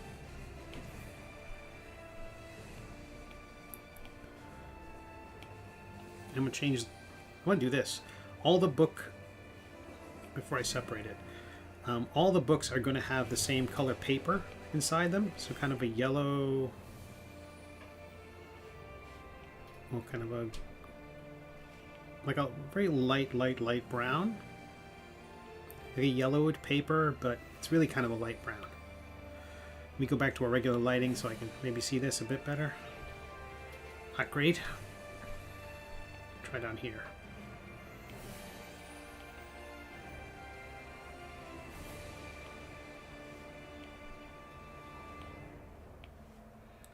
So I'm going to select each book and do that with them, because the interior pages all should be the same color, but the covers will be different. I'm thinking I'm not going to make it a rainbow of anything. It's going to be simple book colors, like a dark leather, like and typical leather stains, like blue, maybe a dark blue. That's not typical, but certainly for fantasy. But if I can, very heavy colors so they don't leap out. And the darker they are, the more the highlight blue will show.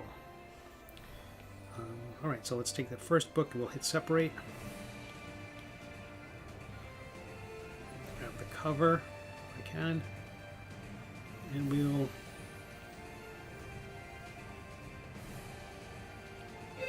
oh! Hey, Alan. How are you? Thank you so much for the raid. I'm currently working on painting this, getting the basic colors in for this painting. I sculpted this guy. He will be a mini that will be 3D printable, possibly available as part of the Kickstarter campaign. The STL file for certain will be part of the campaign, but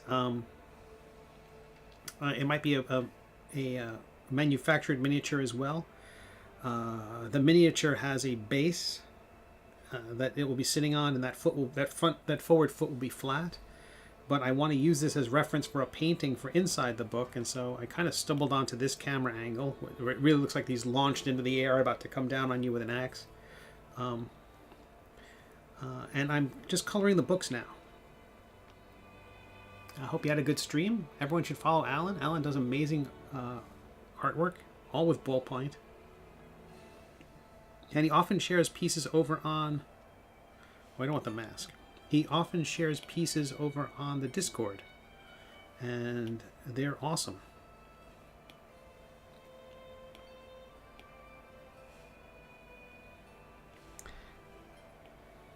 So for this, I did brown for the first book. This one we're going to go a little bit redder.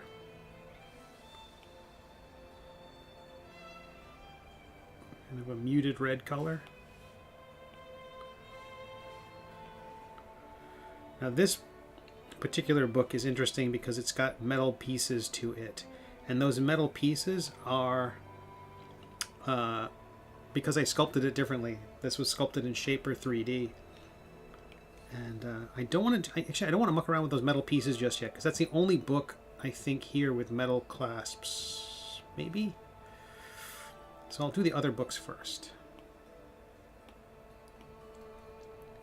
Sculpt turned out to be exactly like the sketch. Oh, thank you.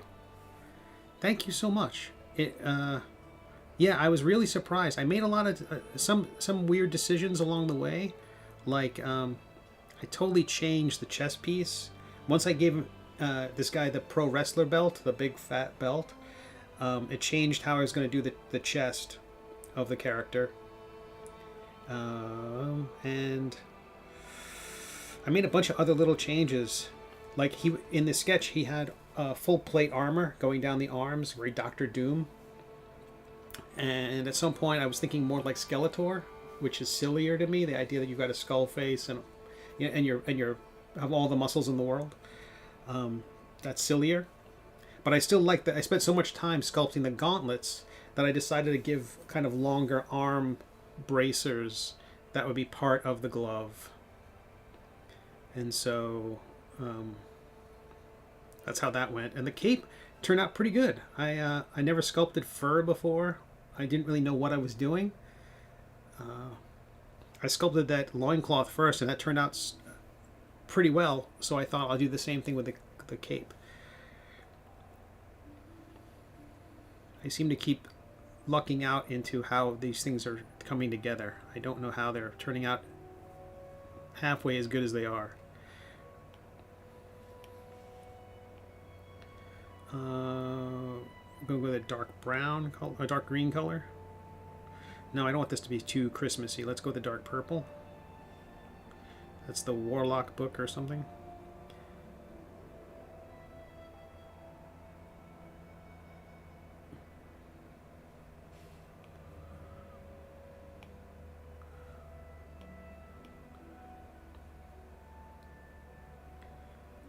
And we'll go with another brown color here.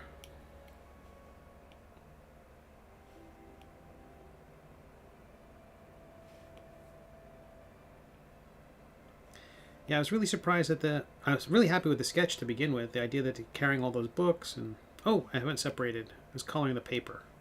I don't want to do that. I have to separate it first. And now... And I was able to do this all on the stream. So we started with a sketch from a blank piece of... a blank canvas in Procreate. Went from sketch to finished model, now to a painting reference. I don't know how much of this I'll be able to stream over the weekend. I'd love to work on the painting. But the Kickstarter will launch next week, and I really want to have this painting, this creature needs to be part of it because it ties together with everything else we're doing. Like the whole idea that it is a grognard. It's kind of inside baseball for fans of role-playing games. I don't like that. That brown's way too... Increase the roughness too, so it's not quite so shiny. I might have to do that with all these, just so they're not quite as shiny as they are.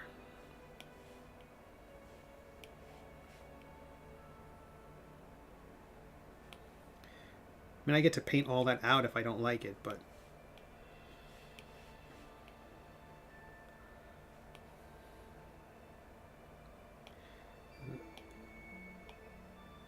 that one I'm not sold on the color.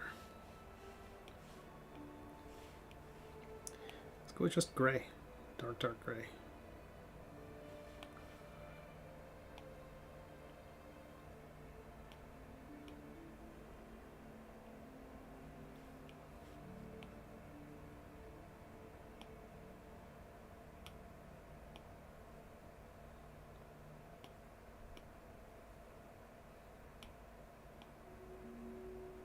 And so what were you working on today, Alan?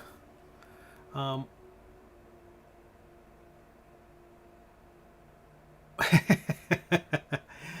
appreciate that.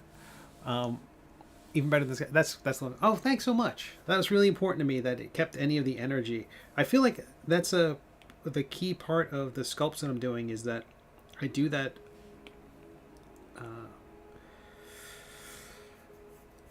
balloon animal sketch first. You'll see that with the very first stream. Like if you go back on, you can't see it on Twitch, but on YouTube, from the sketch, immediately going and just moving and distorting spheres so that I have this kind of balloon animal version of the figure. So all that energy is kept, and you get all the twisting and the turning and all that stuff. And once all that stuff's in place, then it's just detail work. You know, and hitting undo a lot until you don't hate it.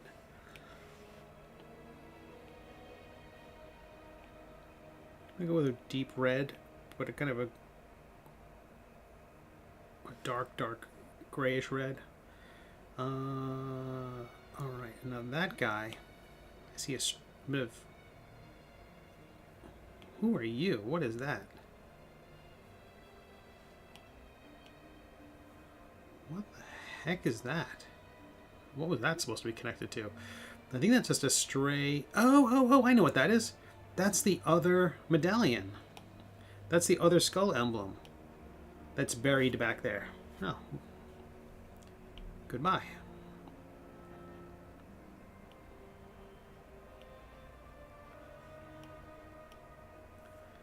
Oh, and I didn't color that on part of the armor. That's fine. No one's going to see that. I got to take a look for that in the other model to make sure that I haven't, that that's not sticking out and going to muck everything up. All right, now I need a metal, a simple metal. I want something brassy.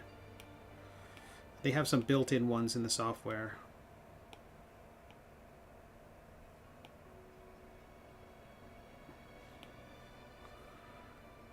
And I think I'll use that up here as well.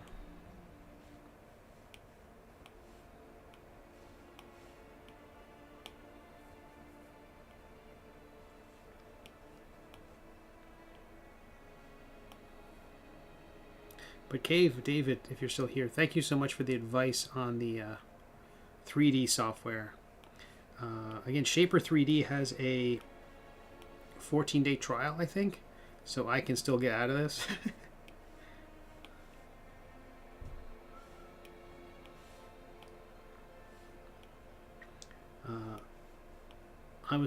I got a 3D printer, which I haven't unboxed. It just arrived today, and I didn't want to get in the way of today's stream by unboxing it. Oh, unbox it on the stream. I'm like, people think I'm incompetent enough without watching me use tools.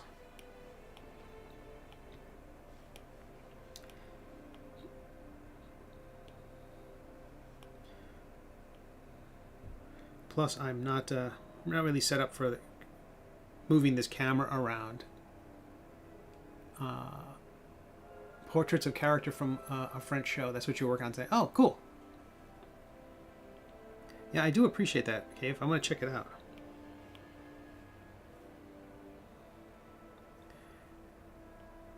I do like Shaper's functionality, but I don't like a monthly fee.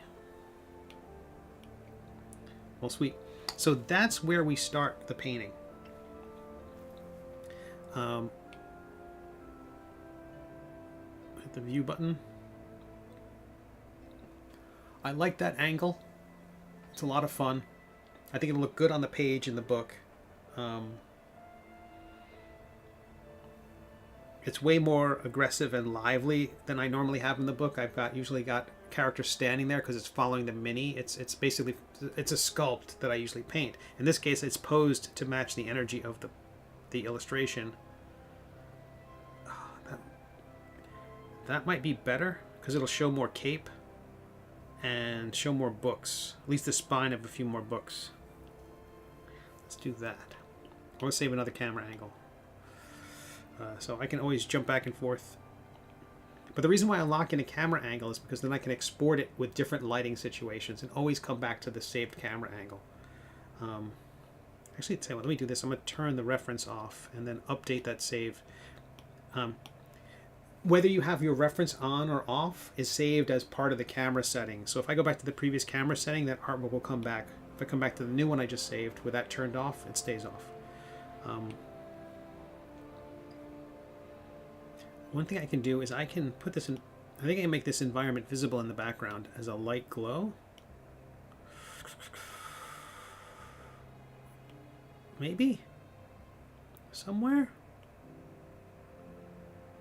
It's a button? Somewhere? Oh, I know you're here somewhere. Where are you hiding?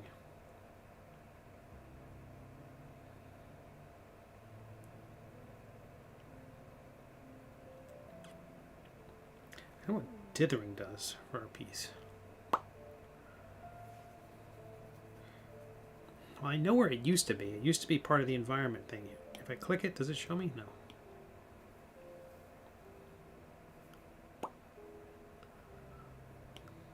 Oh well. But I'll modify the cape quite a bit once we get to the painting stage. But that feels pretty good. I'm going to save this so we can open up our menu so we can see how that looks again. Let's go back to save that view 6 again.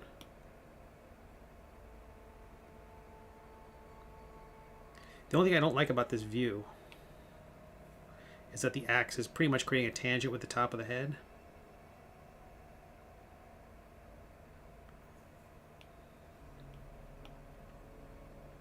Change it to that.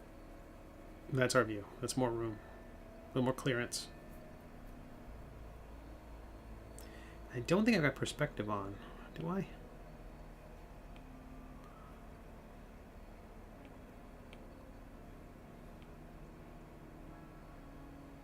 Nah. I think it's better without. Okay. Let's open Grog. This piece. This is just a piece I was saving. I talked about before. Sometimes I'll export a single element of the model, like the back armor or there's a belt, because I messed it up. So I'm working on the sculpt. I'm like, oh, I've saved a version. I have basically a save point in the past. I work on it. If I screw something up, I go back to the previous save point and export just that element and then import that document into my main document, and it slides it right back into place. And then I can delete the one I messed up. This is a case where the back plate underneath the cape, I felt like I needed that, and I don't know if anyone will ever see it, but same thing with this, the suspenders. I exported these pieces before I merged some of the elements together. This is another document I can delete.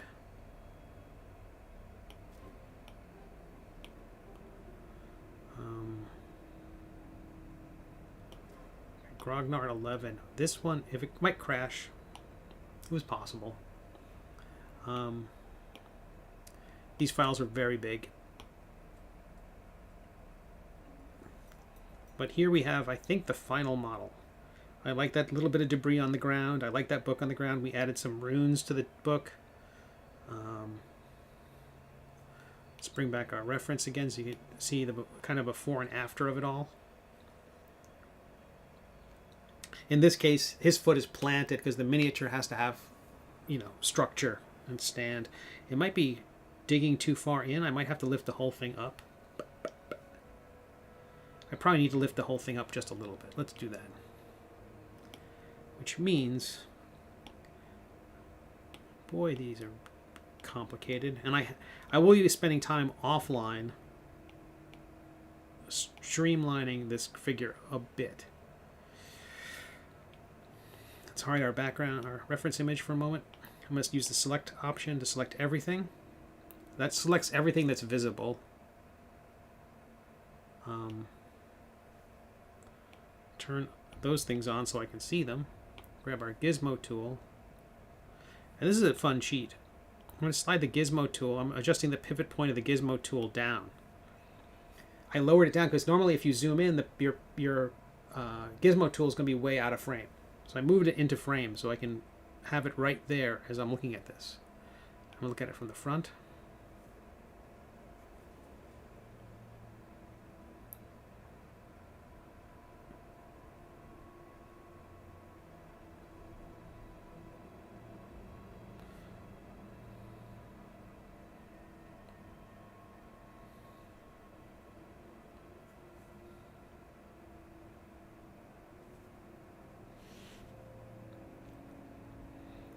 So it's wedged a little bit, but it's not.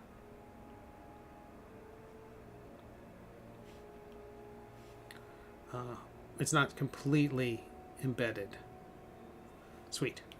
I'll save.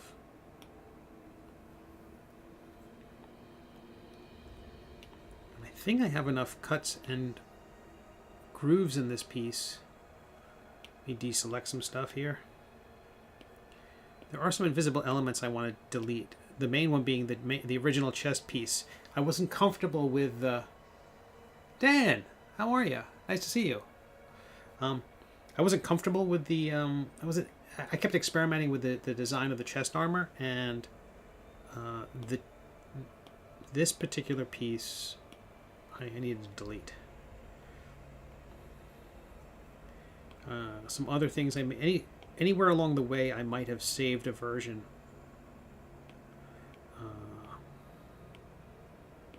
So I'm going to delete anything that's currently invisible. Sweet.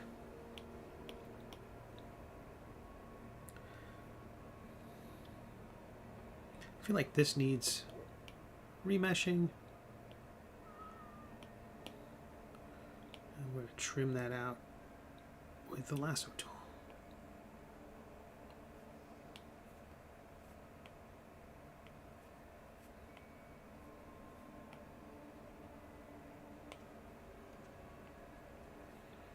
Yeah, Dan, I'm sorry I had to miss last week's stream. Hopefully we can see each other this Saturday morning. Yeah, I had friends in from out of town.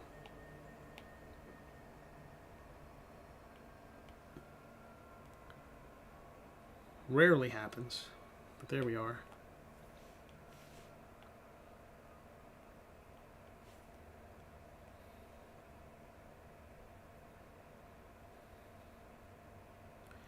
Sweet, and this is the Grognard. This is the Grognard sculpt. This STL file will be available as part of the Kickstarter that will launch next week. And I have not yet spoken to the... This is a large creature, so it will tower over your other characters. I'm going to see if I can add to... if I can import to the scene Sir Quimp. This might crash the whole thing, but...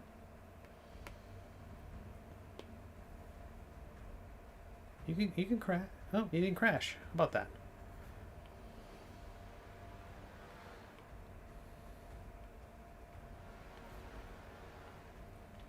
So that's a regular size mini next to this guy. He actually a heroic figure, like 32 millimeter. You rarely have friends. No, I usually have friends. I rarely allow anyone to know my address. No fixed location Conley, they call me.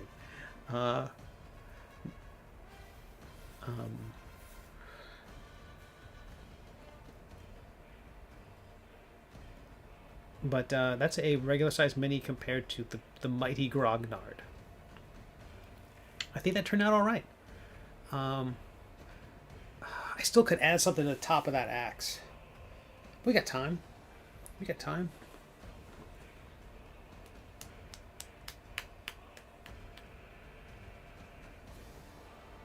At the very least, as someone mentioned, I should probably put some pins through it. Like, you can argue that the pins or whatever's holding the axe head whatever's holding the axe head on. Dan, I don't hate that idea.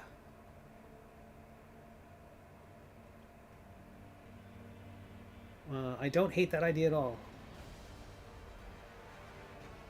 I kind of like it. At one point early, I think I included in the initial sketch. Maybe I didn't. Some D20s. Yeah, I think and I don't like it just because all I have to do is hit one button. Although that's not. That's not. Let me take that back. That's not the only reason. Add icosahedron.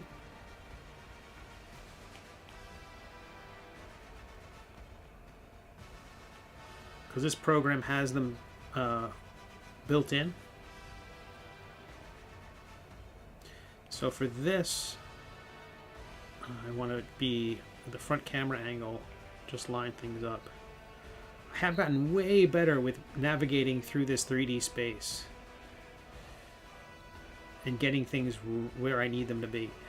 One of the keys I find is trying to position your camera view in a direct line with the thing you want to line things up with. So for instance, if I move this guy back, oops, if I move this guy back, what I do is I see that axe head there, and move him over it.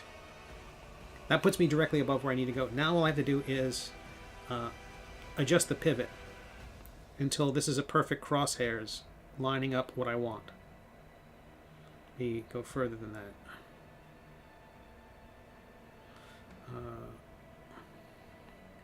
So by lining up those crosshairs with directly over what I want, how I want these things to line up, then I can lock the pivot in, go alongside it, and then just slide the point down, and it will fit right where it needs to go. I'm not sure if that makes any sense. Rewind this section, what I just said, like 4 or 5 times. It's super helpful. Lining things up, getting those crosshairs just right means that you've lined up the axes of the thing. And so now you've lined up basically the X, Y, and Z of that particular object right over what you want. Now you just can grab one of those axes and slide it right down.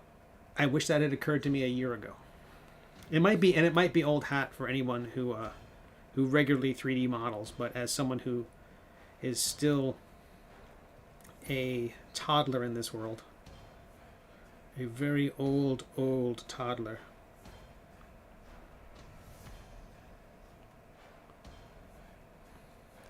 My back went out twice in the middle of that sentence.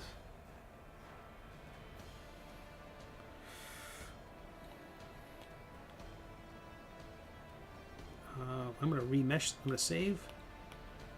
I'm going to let it think about that. I'm going to validate it, remesh it, keeping sharp edges. Multi-resolution will be lost, fine. And I'm going to smooth it. Smoothing it is just a good idea. I think that it helps the light catch.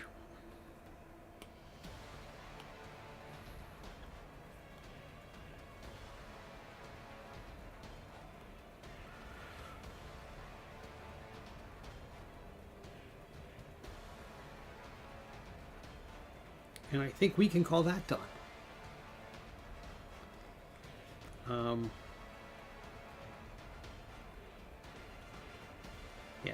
I think I was really happy to include that book. That book, we sculpted that for a different illustration in the book. In the different illustration in the meta domain Prayer's Handbook book. So that worked out all right.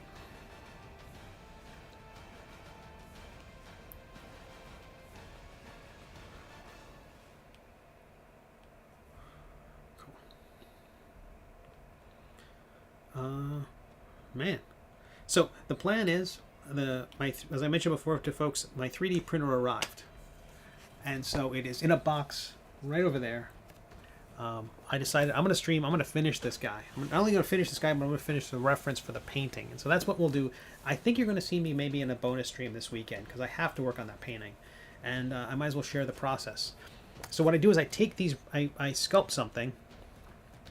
I then give it a simple color palette, like basically just select things and slap in color, so that, you know, as we saw a moment ago, the beard is one color, the skull's a different color, the armor's a different color, of different colors, and then I light that and bring those very rough pieces into not Photoshop but Procreate. All this is done on an iPad. You see, everything you see over here is sculpted in Nomad Sculpt on an iPad Pro. If you haven't tried Nomad Sculpt, no matter what your skill level, I really recommend you try it. If you have an app game in there, forget that. Don't play with the app game. Play with Procreate and play with Nomad Sculpt. It's super. They're both super awesome, and I can't believe I'm sculpting minis. And it was at the point where I was looking at the various tools that were available for Black Friday, and the one that was really exciting was the Glowforge Aura, which is available at Michael's. And I didn't even know the thing existed until I was in a Michael's and I saw it there. I'm like, what? It was over with the Cricut machines and other simple cutting tools, like the kind of desktop connected cutting tools. And it's a low power laser cutter and laser burning machine, so that you can put in materials and have it laser cut and laser burnt. And Glowforge is amazing. It is the kind of Apple, I don't know, the Apple equivalent in that space. It is plug and play. It is pretty. It is very user friendly, and the fit and finish is excellent.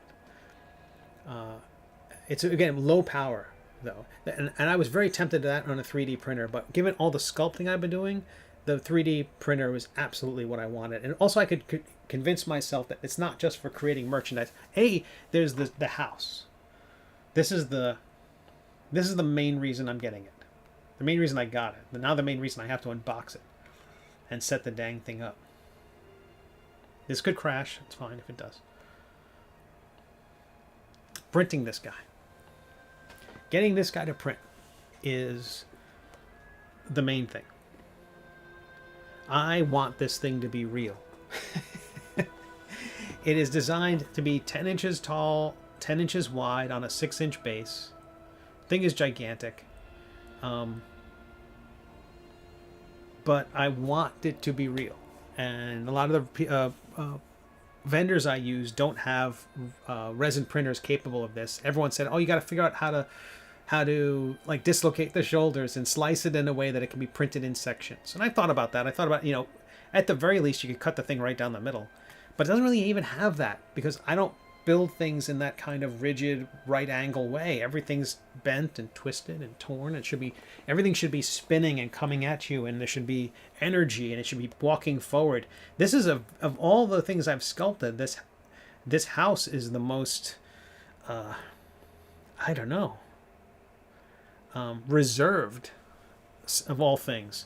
Like the big hand could be coming up. I wanted this thing to be kind of lumbering as if it just sprang to life, right? Like it's just, or that it weighs so much it's like Godzilla. It's just moving down. You never really see Godzilla do the whole, Jack Kirby foreshortening of like hands in the distance and you got a fist. It's in a different time zone.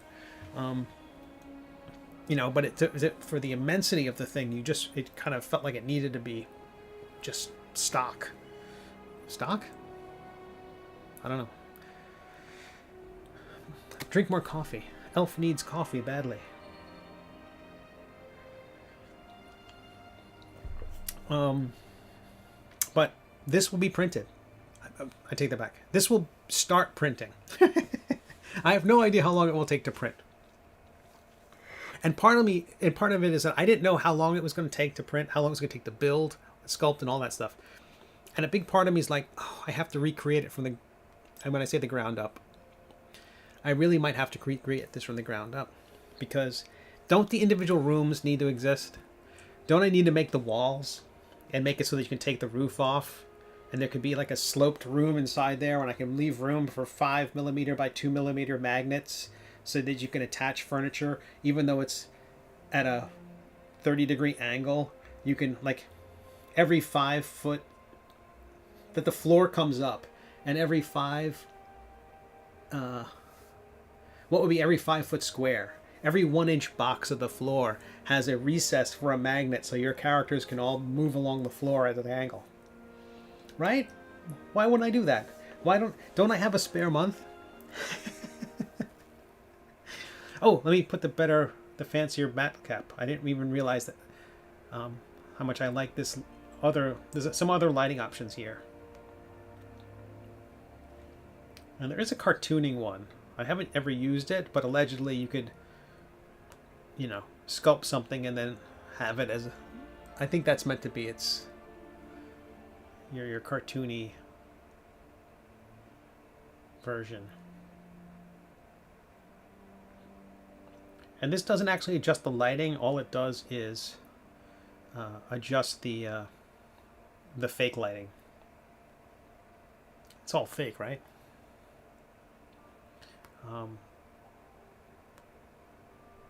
But I'm definitely going to try to sculpt this. I'm definitely going to try to print this thing. I've wanted it just to have in my office. So if it exists next week, it will be behind me right there. And if it doesn't print, I don't blame the printer for giving up. I plan on the very first thing I plan to print is Sir Quimp, the little figure you see here for scale. That was the second thing I ever sculpted. The first thing I sculpted was another version of him, which I didn't like. It was a little too stiff. It was cool. It was fine, but it was not. It wasn't that. It wasn't him. Our hero Sir Quimp needs to be a little goofier, a little rounder, a little lumbering. Also a little wily. But I'm really happy with how this building turned out. I like the flex of the building. I like that the leg kind of has some bend to it. There's a bit of debris and splatter I put over everything. There's so much more to do. I didn't put any splatter or anything on this. A little bit there. I really could have gone a little bit, added a little bit, but a lot of that can be done in the painting. So I will, this evening after the stream here, I'm going to start unboxing that. We'll see how it goes. Let me open up anything else we got going here. I would like to print a version of, I think that's the final version of the Cleric. Cleric 12? If it crashes, I don't blame it. Oh. I never made the base for this guy, but this is for the next book. This is our Cleric. He's the cover model for the next volume. The idea is that this is a Cleric who thinks this all might be a game, and so it's very D&D themed. It's a very RPG themed RPG class, but not in a way that breaks the game or makes themselves too aware of the game. It is sort of like I don't know. It's like us. It's like our understanding of metaphysics. It's a lot of guesswork. It's a lot of I think. It's a lot of leap of faith.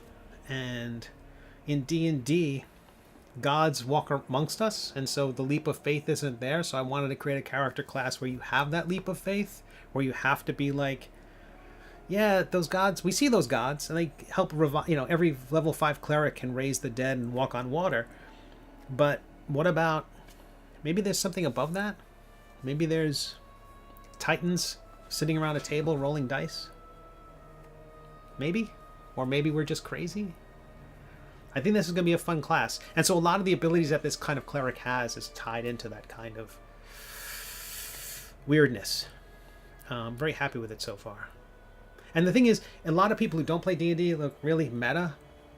Really? Meta? Isn't meta tired? It's like if you do anything multiversal or alternate timeline, people are like, ugh, sick of that. But I think the D&D people have been so far appreciate it. Like Dan, like you, I missed which part. Hard to print. I'm not sure which part. But this is the Metadomain Cleric, and the campaign's going to launch a week from today. I'm really happy with how this one turned out. I forgot already. That's what happens because I'm rambling. But I think we might have an early end of the stream here because I really want to unbox this printer. And I think we solved everything we needed to solve today very early. But Sir Quimp has to be the first thing I print. It's just got to be. That's just way too important. But I'm going to open up Grognard 11 again. You can crash. I won't blame you. There you go. Sometimes I have a palette cleanser here, which is I open up a small sphere document,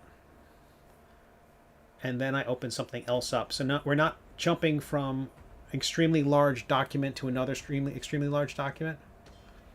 So you take a large document, you open up a very small one, and then you open up another large document, and then the machine's not trying to do too many things at once. Fantastic. Well, I'll be posting a version of this over in Discord. Alan, thank you so much for the raid. I'm not sure if there's another group of people or another live stream somewhere on Twitch that we can go harass. But let's do that. If anyone has any recommendations. I just screen capped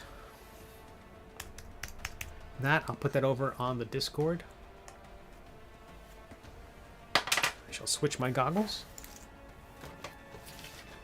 from iPad goggles to computer goggles. And thank you all so much for being here. 8 episodes, 8 streams got us here. Well, honor among Steve's. Let's go visit Steve's sketches.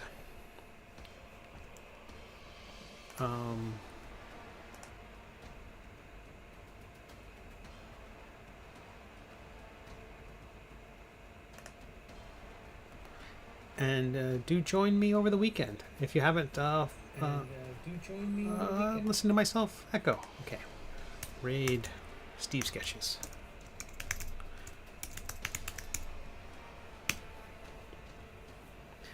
But I'll be here working on stuff. Have a great weekend, everybody. Do like, subscribe, ring the bell, light the fires of Gondor, etc. And see you all next time.